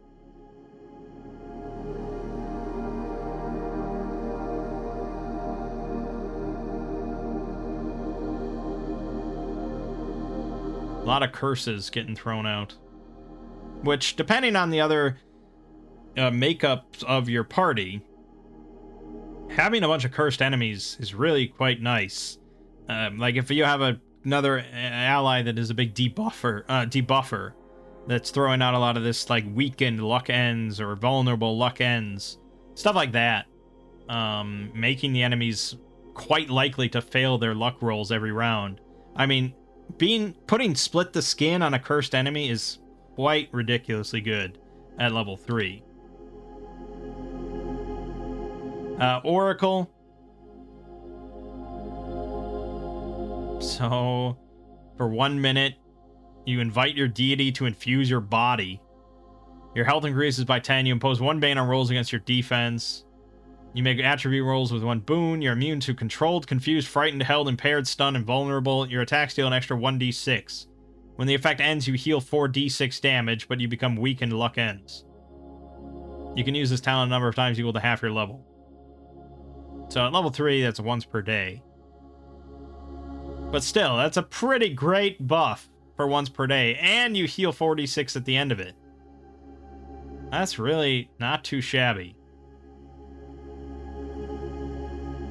And then at level 4, at the end of every round, or at the end of all your turns while under the effect, you roll a d6. You can heal allies for d6. Let them make rolls with 1 boon. And each enemy within 5 yards takes 1d6 damage. It's pretty nice. Paladin, of course, has to be here. While you are not injured, you see faint auras around angels, demons, fairies, fiends, spirits, and undead within 5 yards. And you roll to attack such creatures with 1 boon. Depending on the campaign, depending on the adventure, that would be probably extremely good. Or fairly useless. Holy Weapon. When you get a hit, you can imbue your weapon with holy power for 1 minute. Radiates bright light, deal an extra 1d6 damage. Against demons, fairies, fiends, spirits, undead, cause the target to lose health instead of taking damage. Nice. Yeah, I guess it would depend somewhat on the campaign that you're running and playing in, if Paladin is more beneficial or less beneficial, but most of this stuff doesn't seem to affect demons and fairies and stuff. It's all kind of generally good. Templar. When you start your turn, grabbed, held, or stunned, make a luck roll, ending it on a success. Sacred Ground. Make Sacred a size 5 space centered on you. While in the space, you roll to attack with 1 boon. Your attacks deal an extra 1d6 damage. It's a very kind of common effect for a lot of these martial kind of classes. But then at level 4... when an enemy starts its turn inside your Sacred Ground, they make a will roll, becoming held and weakened on a failure. Theurge, this is going to be more of a spellcaster, faith class. You can perform a ritual to gain some advantage at the expense of a divine servant. When you finish, you learn 1 novice spell of your choice from the invocation tradition. You retain knowledge of these spells until you use this talent again. After you use this talent, make a luck roll. On a failure, you become cursed for 24 hours. Jesus.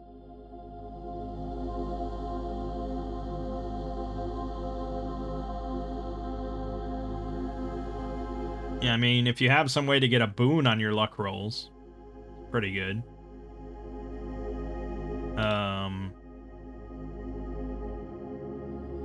Yeah. It's not super common, but... Alright, Paths of Power. So this is the more mage kind of stuff. You have Arcanist. You gain magical protection. Increases your natural defense to 15. Prevents ordinary precipitation from dampening you. Protects you from the effects of exposure. And keeps wind from disturbing your hair or clothing. So mostly just increases your defense to 15. And that's permanent until you become unconscious. Which I think does include sleeping, but still. Natural defense to 15 is pretty good. Because then you can slip on leather armor or something and get it up to 16. And then with a shield, you've got 18 defense, level 3, as a mage. It's pretty good. And now, at level 3, you start getting expert spells instead of novice spells. Not too shabby. Thwart attack, use a reaction when you're under the effects of Arcane Mantle and take damage. To reduce the damage you take by 10. The effects of your Arcane Mantle then end early. Okay. So if you do get hit, you can reduce the damage by 10, but then you lose Arcane Mantle and you have to spend 10 minutes casting a ritual again. Swift spell, spell shaper, silent spell. You can cast spells without needing to speak. Pretty good. Artificer, lots of text. This is more technomancy kind of stuff. You can create inventions, and the DM rolls on the oddities table to figure out what the fuck your invention does.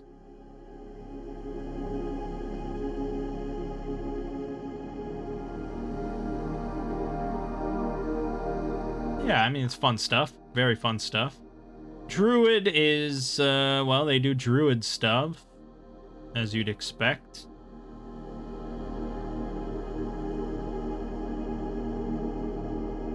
At the end of a quest, you can choose to enter a sleep of ages, which persists until the next quest begins. During this time, you do nothing but sleep, but you are immune to hunger and thirst, grow no older, and suffer no ill effects from exposure or infection. And you receive visions. At the start of the next quest, roll a d20 plus your intellect modifier. This becomes your supply of insight. Whenever you make an attribute or luck roll, you can expend points from your insight supply to add the number spent to your result. Trippy.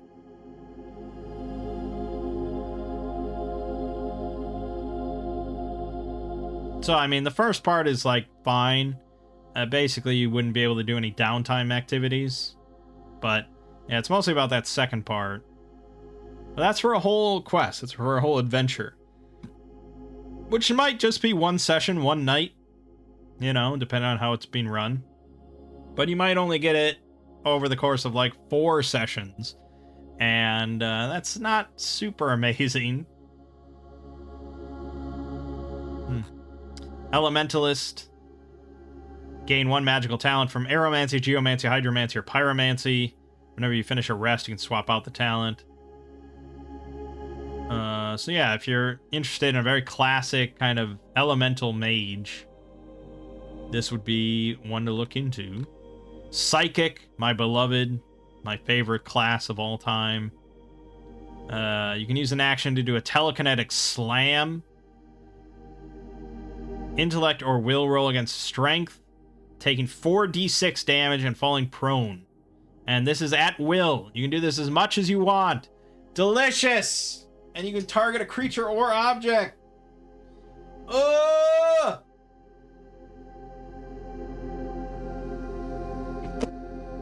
I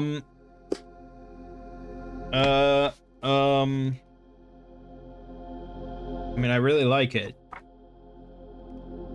I like it a lot, but I have a question.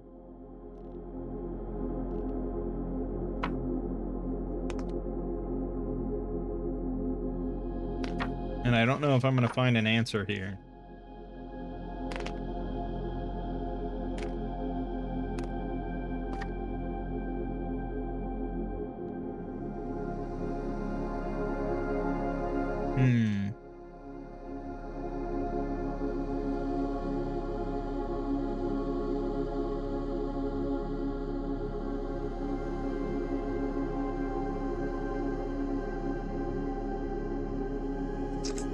Fuck.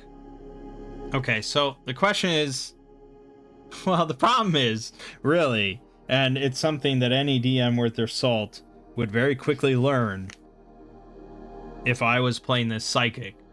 It does not limit the size of the creature or object.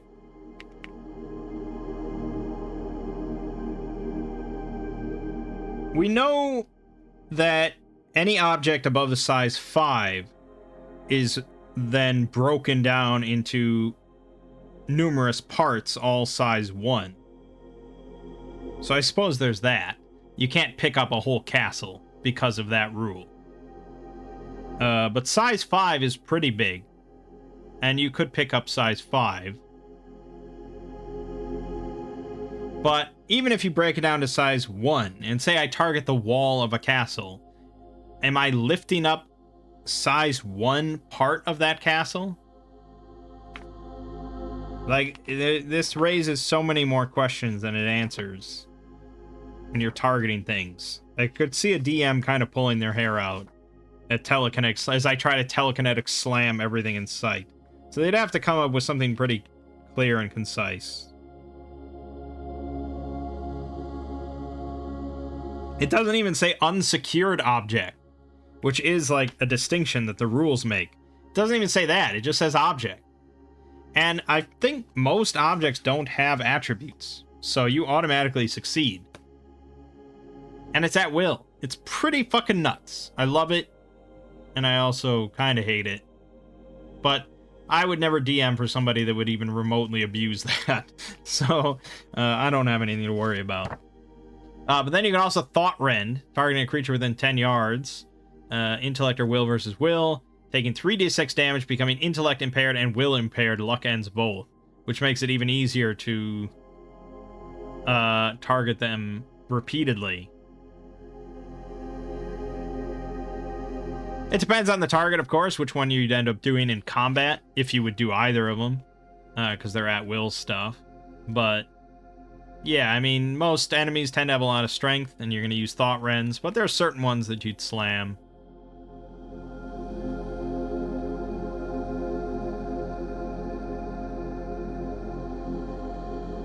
I don't think anything else is quite as exciting as those first two abilities.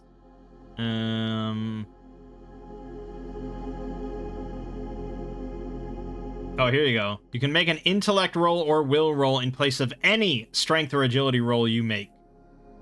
In addition, when you get a result for an intellect or will roll, you can use this talent to add 10 to the result, but then lose access to this talent for 1 minute. Wow. So yeah, if your intellect is through the roof, this just replaces everything. Pretty much everything. Sorcerer. A lot of text here. A lot of kind of dark effects, conjuring evil spirits, evil sacrifices, dark presence, unholy might.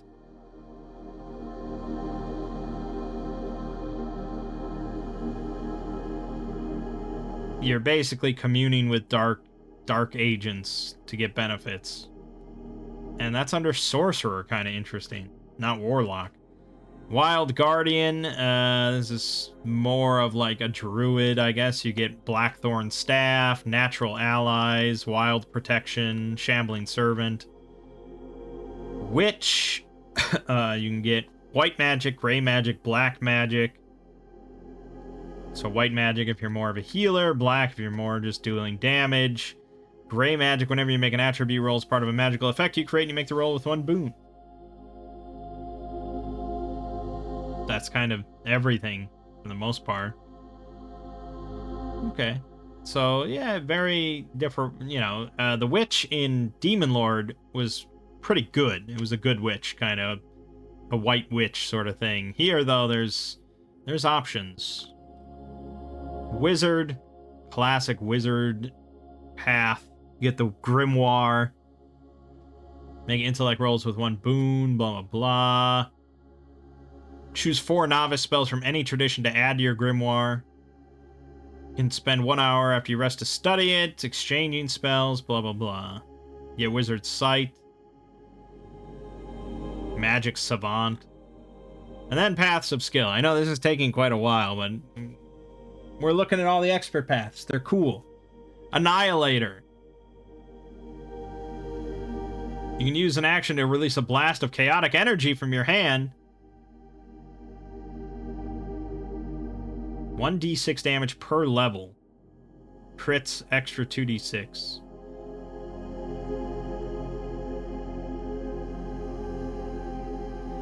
So at level 3, you're dealing 3d6 at will within sight range, that's the key thing. Target one creature or object you can see. Very few things so far give you that kind of range. That's pretty fantastic. So 3d6 damage anywhere you can see. Will roll with one boon against the target's agility. But after you use this talent, make a will roll. On a failure, energy erupts from you, dealing damage centered on you. And then you lose access to the destructive blast talent. Luck ends. So it's not quite at will, just spamming as much as you want. But, if you're by yourself in kind of an isolated spot and just sniping stuff, it's fairly reliable.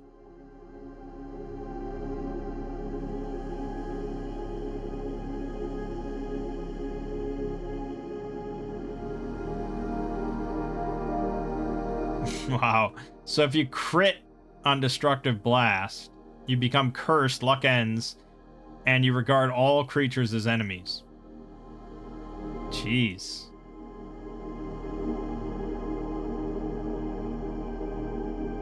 Okay, yeah, so the whole path is entirely about that Destructive Blast ability, and it just keeps, buffing it. Interesting. Assassin does assassination stuff. When you deal damage to a creature you're hidden from, you can use this talent to cause the target to lose 2d6 health. Stalker. You can use a reaction when you move to a position where you can hide to become hidden. Treat areas in dim light or faint light as hiding places, even if you're being observed. Okay, blah, blah, blah, blah, blah, blah. Art of the Kill. So this is all about stealth kills. Of course. Bard. You get Bard training to play music. You can turn creatures friendly to you until they're harmed by you. But you have to perform for at least 10 minutes, so that's not something you're going to be doing in combat. But before combat, possibly. And also legend and lore. You can ask the sage one question concerning a legend, magic, history, a people, or a place, and then make a luck roll. On a success, they tell you one fact about the subject. There's your bardic knowledge. Beast friend. You get a beast companion. I know that one of my players is going to be taking this, and I was looking at it, and I wasn't overly impressed with the beast companion.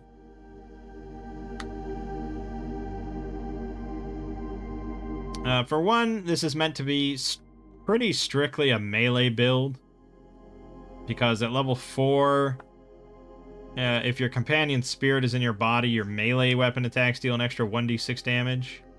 No other attacks. I could reasonably see just house ruling that, though, because it's a pretty minor thing. But coordinated assault at level 4. When you or your beast companion attack, the next one you do attack the same target before the end of the next round makes the roll with one boon.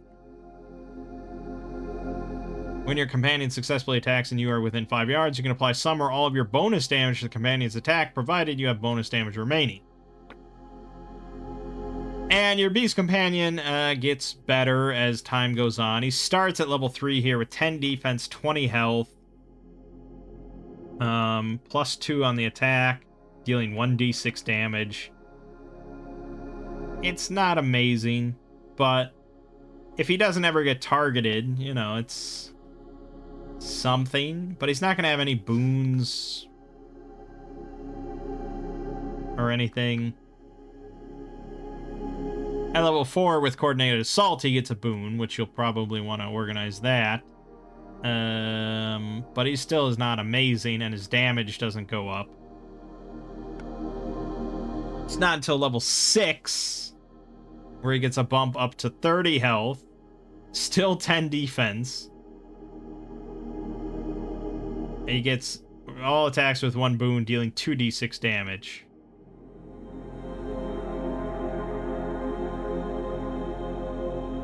It just seems a little underwhelming. I mean, I know...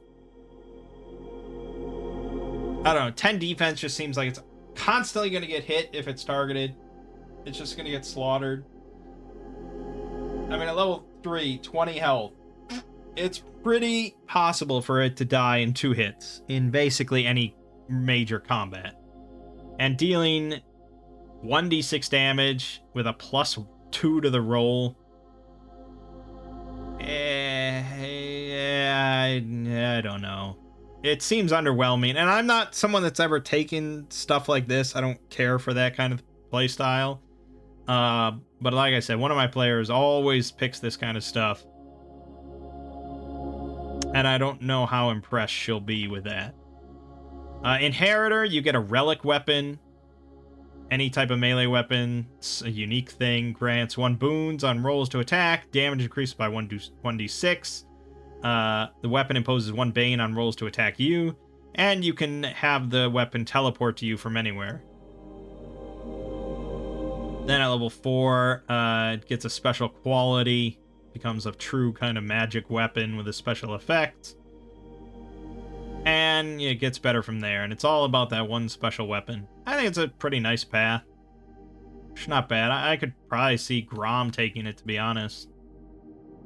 And him having just a relic battle axe or something.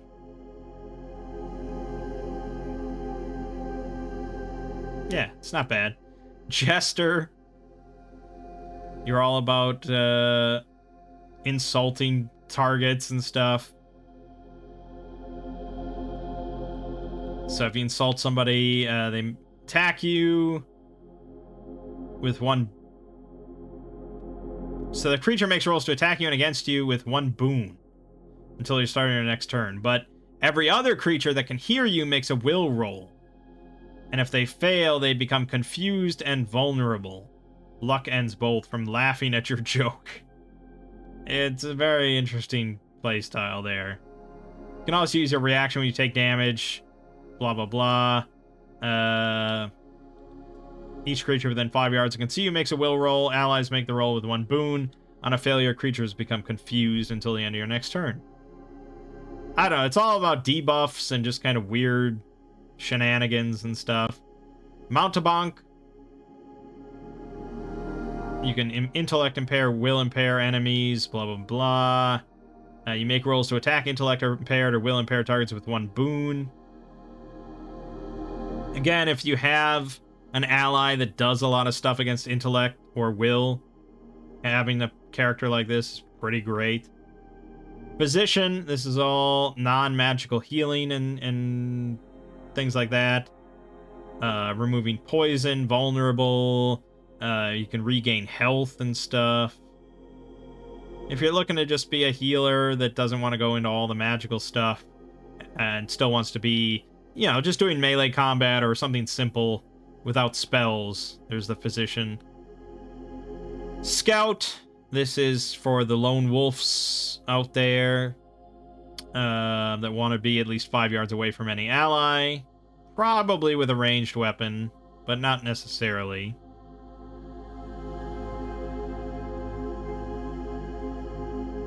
Although I think exploit advantage. When you attack a target not within reach of any creature other than you, you roll to attack with 1 boon, and your attacks deal an extra 1d6. That seems like you have to be in melee.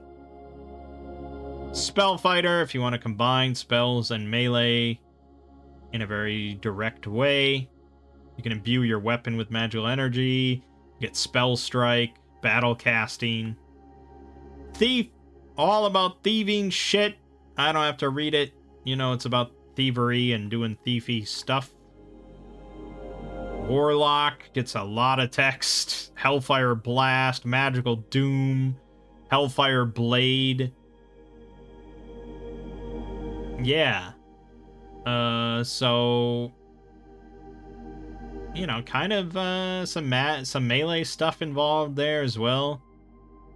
They do get bonus damage, so there's that. And that's it. That's all the expert paths in the core rulebook. Then you can see all the master paths at level 7. There's a lot of them. But okay, we were going to make a decision about Grom. Honestly, I'm kind of leaning towards Inheritor. I think that's pretty cool. If I really wanted him to be Tank McTank Boy of Tanky Mountain, I guess I'd lean towards...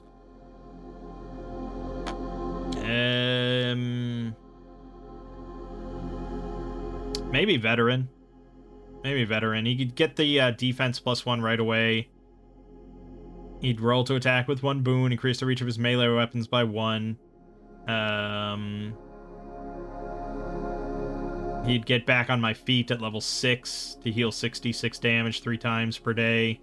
Stuff like that would be fairly tanky.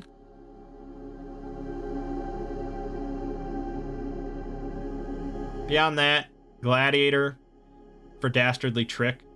But he already has hard targets, so he has something pretty similar.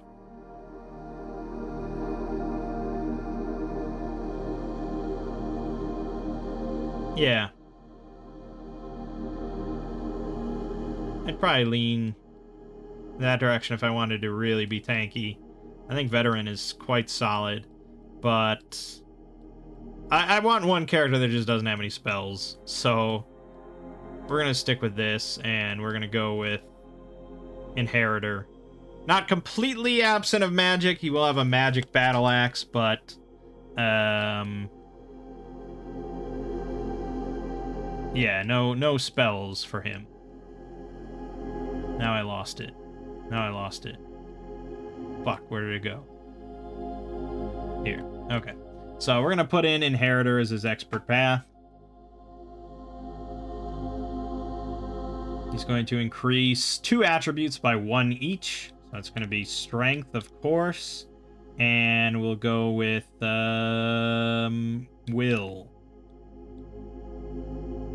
He gets +8 health, so he's at 30. And he gets an extra bonus damage, so now he's at 2d6. So now at this point, you could forego dealing an extra 2d6 and attack a second target within melee range. He gets a relic weapon. We're going to go with the relic battle axe.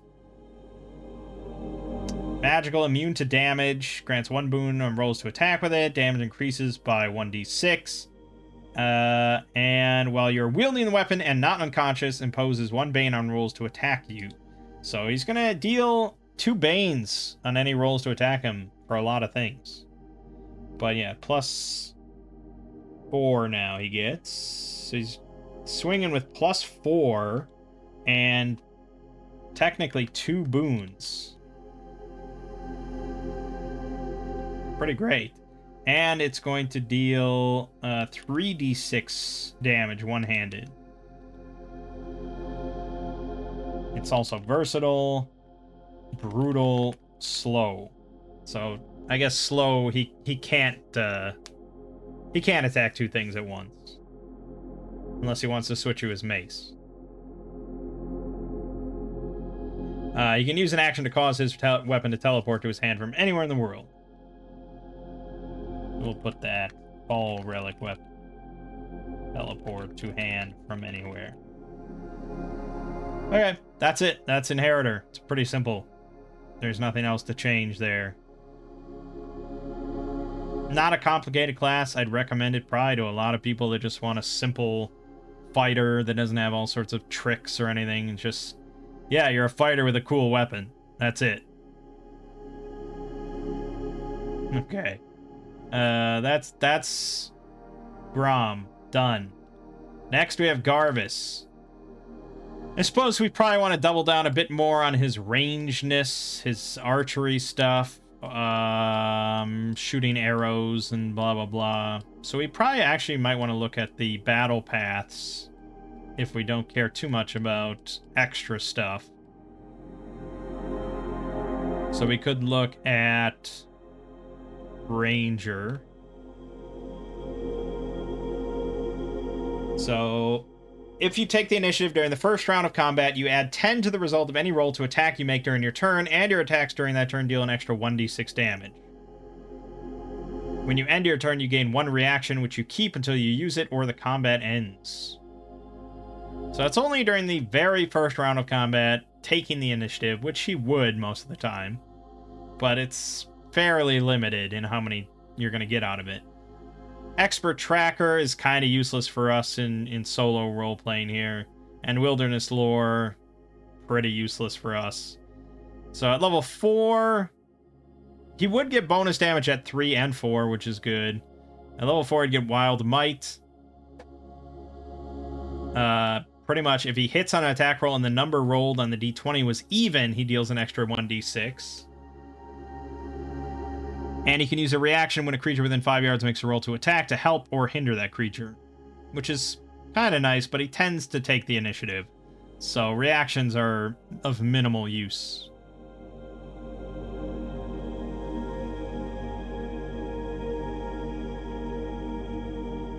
It's okay. I don't think it's specifically geared towards archery or anything. It's okay.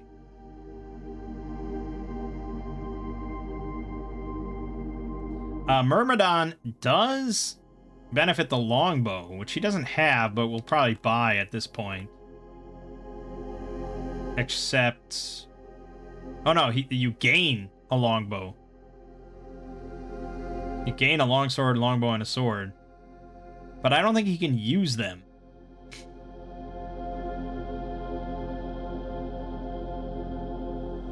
Because you have to have strength 12 to use a longbow, so it's kind of pointless. What else would be potentially useful?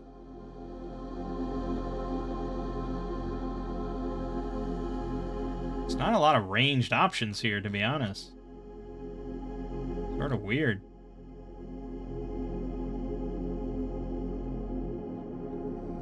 Okay, it's kind of surprising there's not, like, your go-to archer path.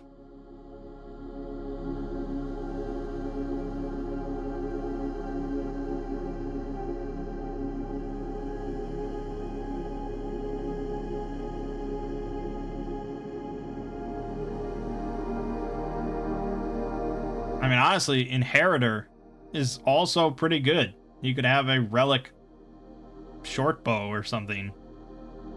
But we could look at Assassin instead. I don't think it's that great either, though, because we don't tend to do a lot of stealth stuff. Yeah. It's a very specific playstyle that I might be a fan of if I was just playing one character on my own in a game. But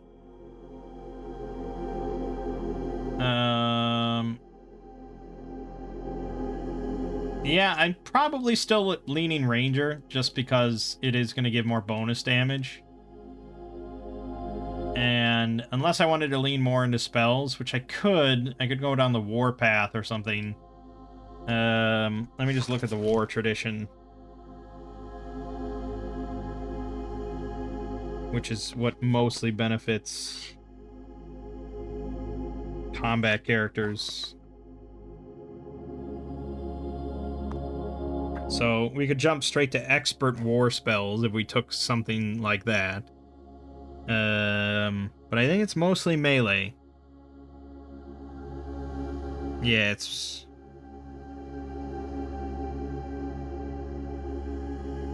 Well, there's like Divide the River, which you could use with a bow, 3 castings per day. You attack a target. On a success, the target takes an extra 5d6 damage. On a crit, an extra 7d6 damage. Then, in either case, you can move up to your speed with the Slippery trait. When you finish moving, each enemy in a size 5 space centered on you makes a luck roll, taking 3d6 damage on failure. So... boy.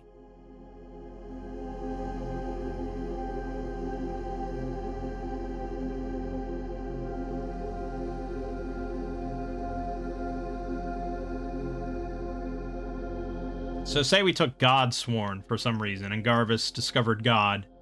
Oh, but that would give us novice spells. We'd specifically want a path that gave us expert at level 3, which I don't know if there are any faith-based ones that do that. No, that's rare.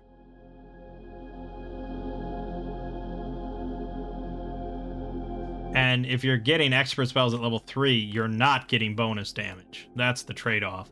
And I think we'd probably lean towards bonus damage overall. So there's novice war spells we could look at.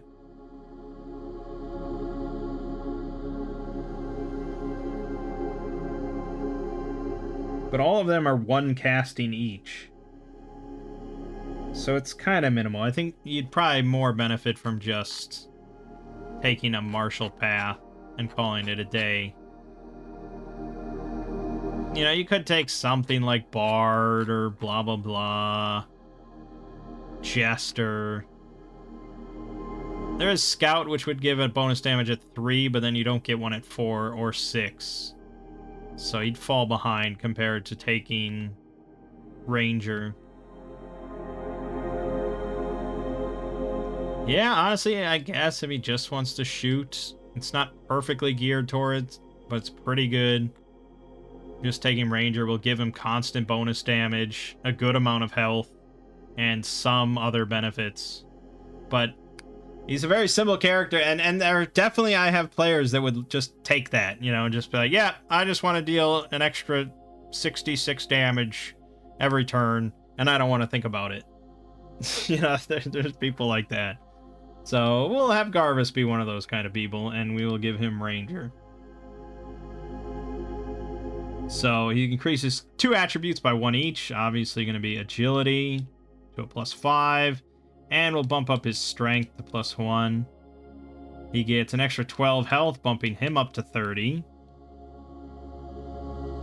And he gets 1d6 bonus damage finally. He gets First Strike. If take the initiative, first round of combat, add 10 to the result of attack, heal extra 1d6, gain 1 reaction. Okay. And then I'll just write Expert Tracker and Wilderness Lore. I don't know if it'll ever come up. But there you have it. That's it. That's his Ranger. It's pretty simple. But now he's rolling +5 on his attack rolls with his short bow and dealing 4d6 per round from a distance, which is pretty fine, I think.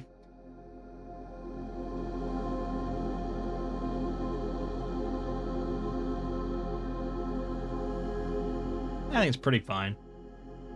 Okay, next would be Porthos, who is, we're definitely leaning more towards a melee faith man rather than like a spellcaster one. So we're probably looking at something like Cleric.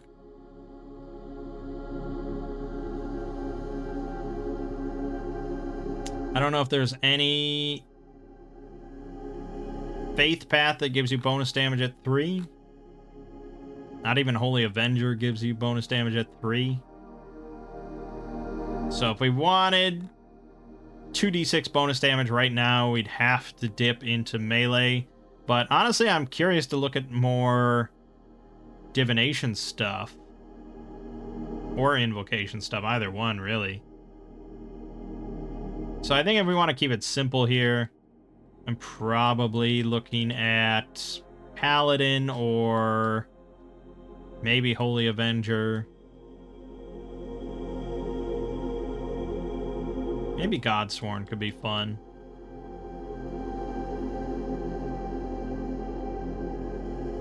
But Cleric would get Lay on Hands. 4d6 heal once per day.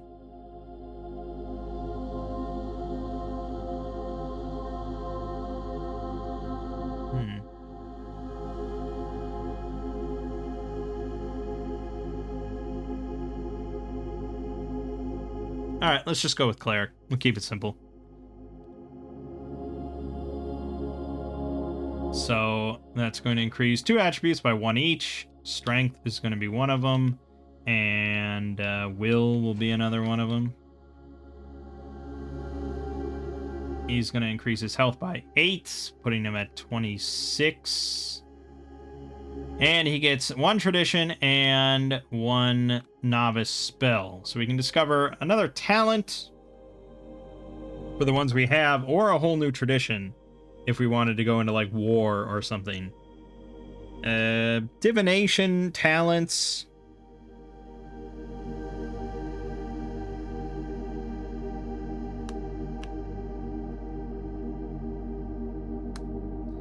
We tend to want to avoid reactions. So here's Preview the Future. Use this when you would make an attribute roll.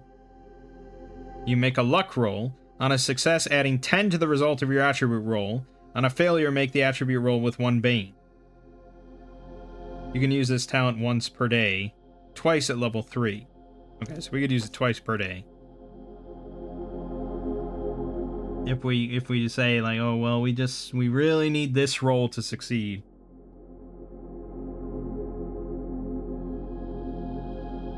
It's not bad. Otherwise, Invocation. Another talent from there. We skip any reaction stuff.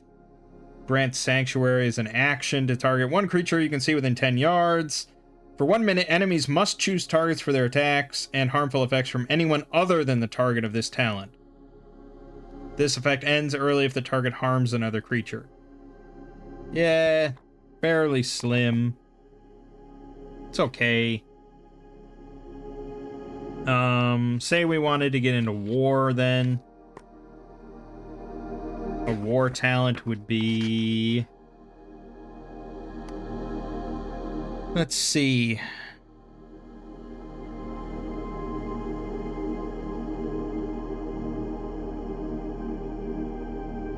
Here you go.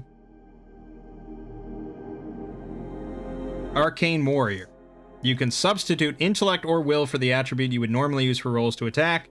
You roll to attack with 1 boon, and your supply of bonus damage dice becomes 1 if it's less than 1. At level 3, your supply of bonus damage dice becomes 2 if it's less than 2.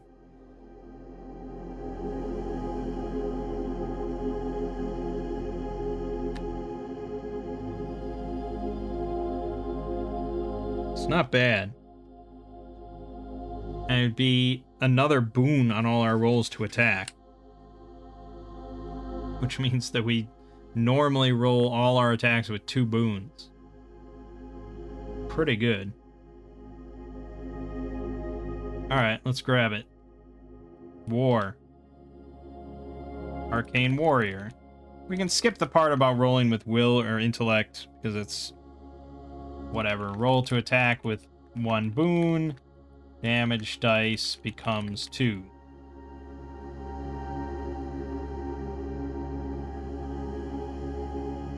So now it's at 2. Like like that will never go away, right?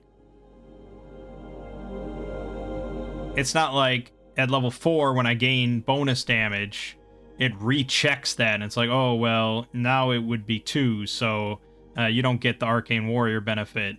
And you're at 2. I'm pretty sure at level 4 it'll become 3. So that allows us to even out that as if we were a fighter at the start. That's pretty good, man. For a talent, that's pretty great. And then we can take a spell.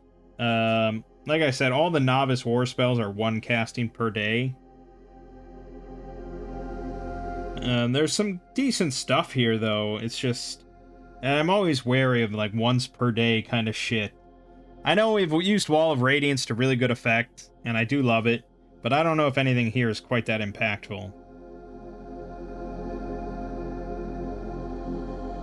That being said, you could just grab, like, True Strike.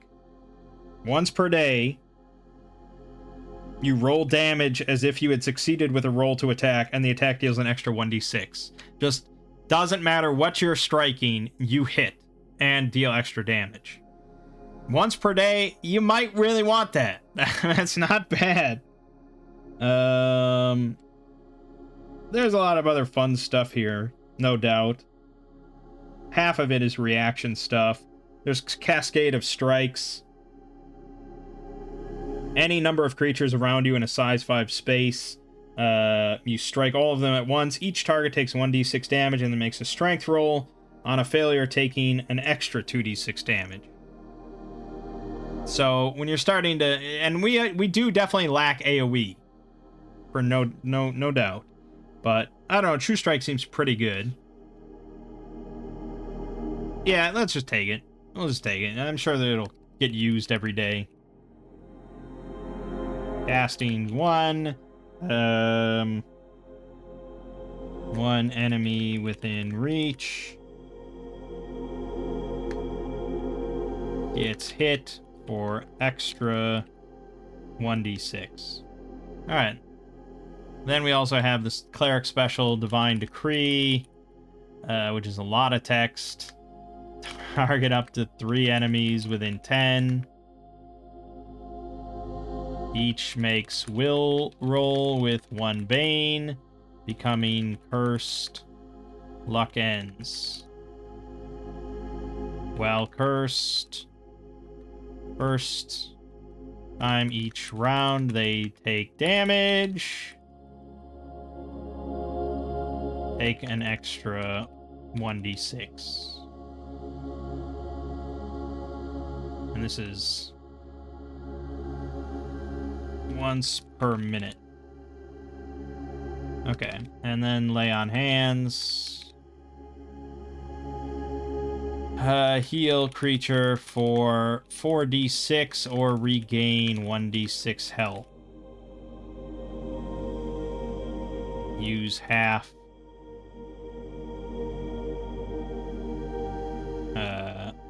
Half level per day.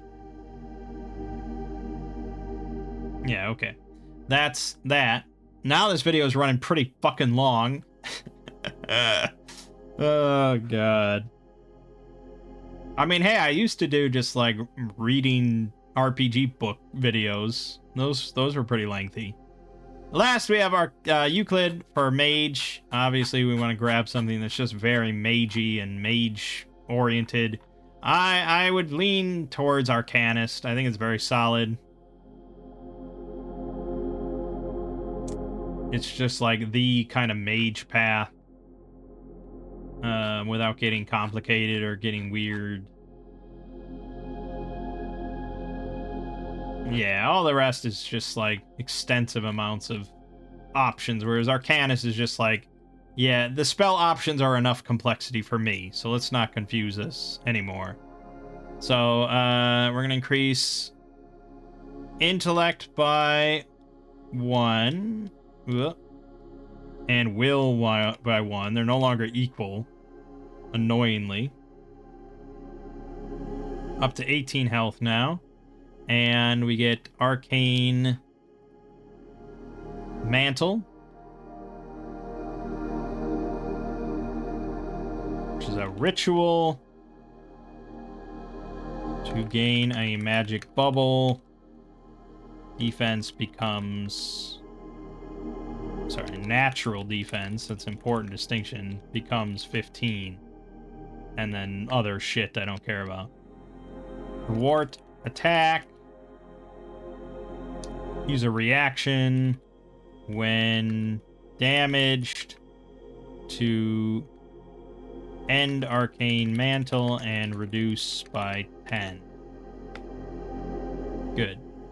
So we'll pretty much always have that in effect, because it's not like an 8-hour thing. It's literally start of day until end of day, unless you get knocked out, but you won't, because you're awesome. Okay, and then we get another tradition, or another talent choice for ones we have, and 2 expert spells. At this point, I don't know what other tradition, or what other talents I'd take for these schools.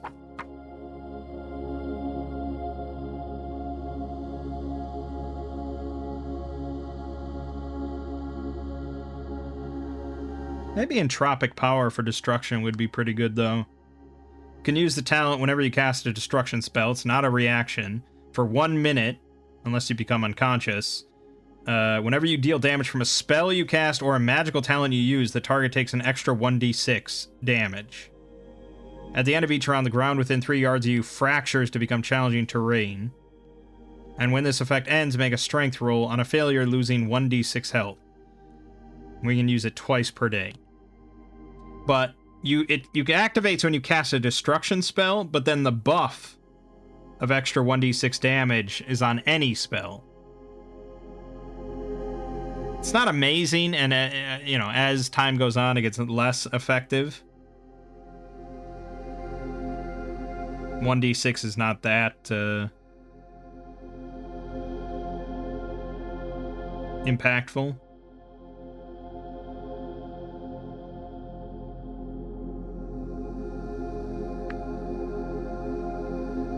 But we'll go with it. I'm gonna run out of text here. Entropic power. When casting destruction. 1 minute. Extra 1d6 damage. We'll skip over the whole challenging terrain text because I'm gonna forget about it anyways. When end. Strength roll. Losing 1d6 on failure.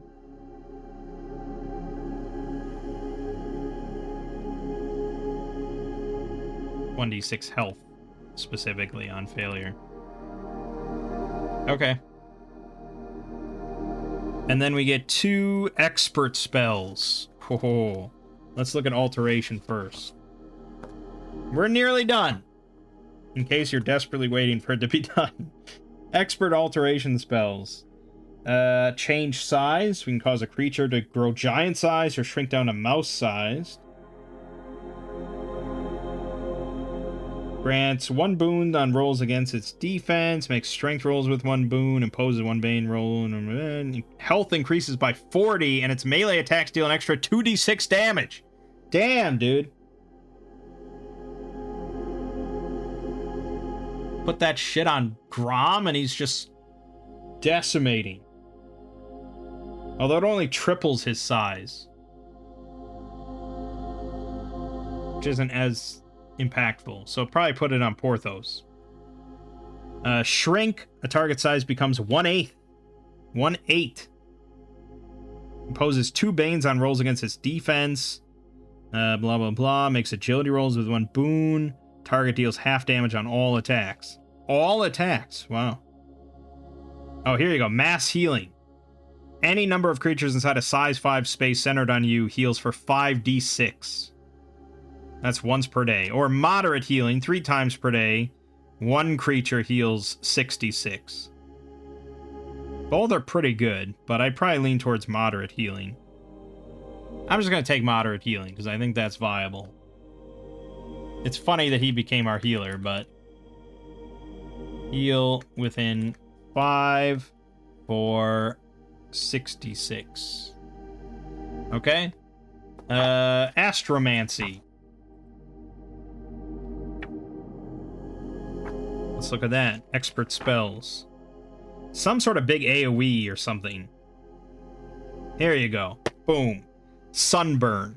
1 size 5 space within 20 yards. 3 times per day. Each creature in the space takes 5d6 damage and becomes agility impaired. A creature damaged by this spell makes a luck roll, catching fire on a failure. That's what I'm talking about.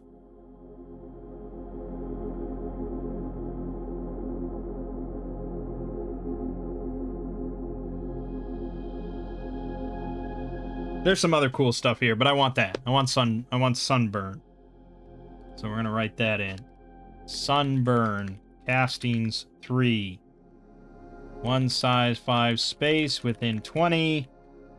Creatures take... I mean, there's no roll or anything. It just happens.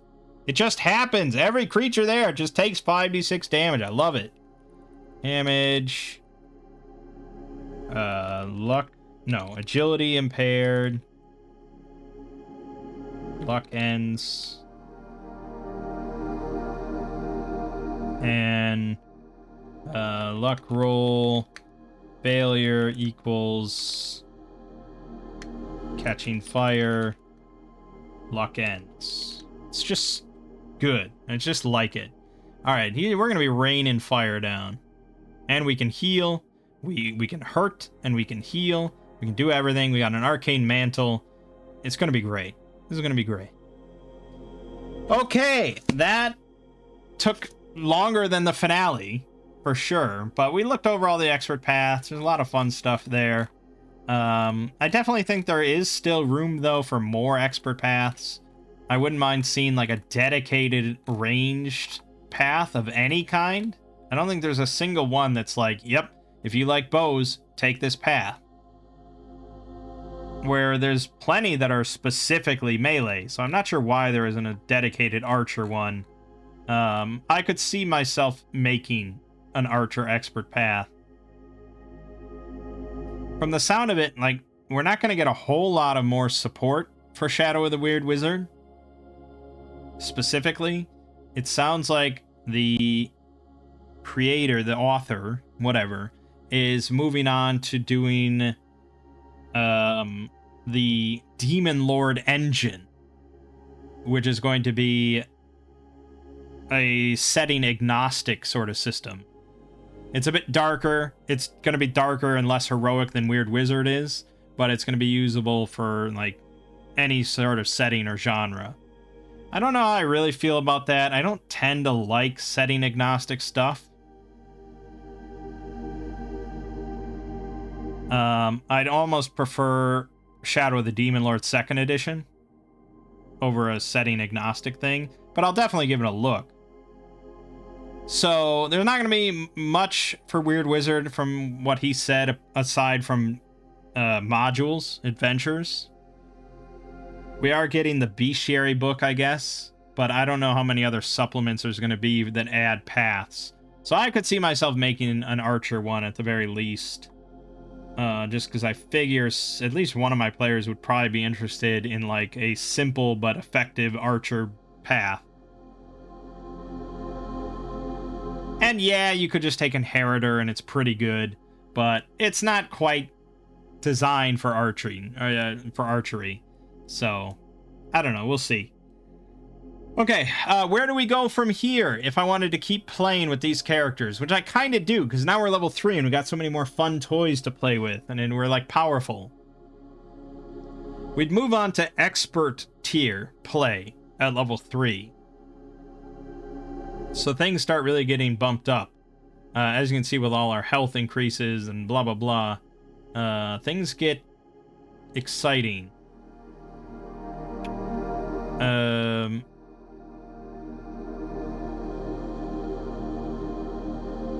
I don't know. I might try and convert and run something designed for heroic fantasy, like maybe a D&D 5th edition or a Pathfinder module. Just so we can kind of compare. Because it might be easier to convert that where it's intended for you to have, like, heroic battles, whereas DCC is more just like, yeah, hope you come up with something clever, otherwise, I don't know. And the monsters are kind of tricky to convert.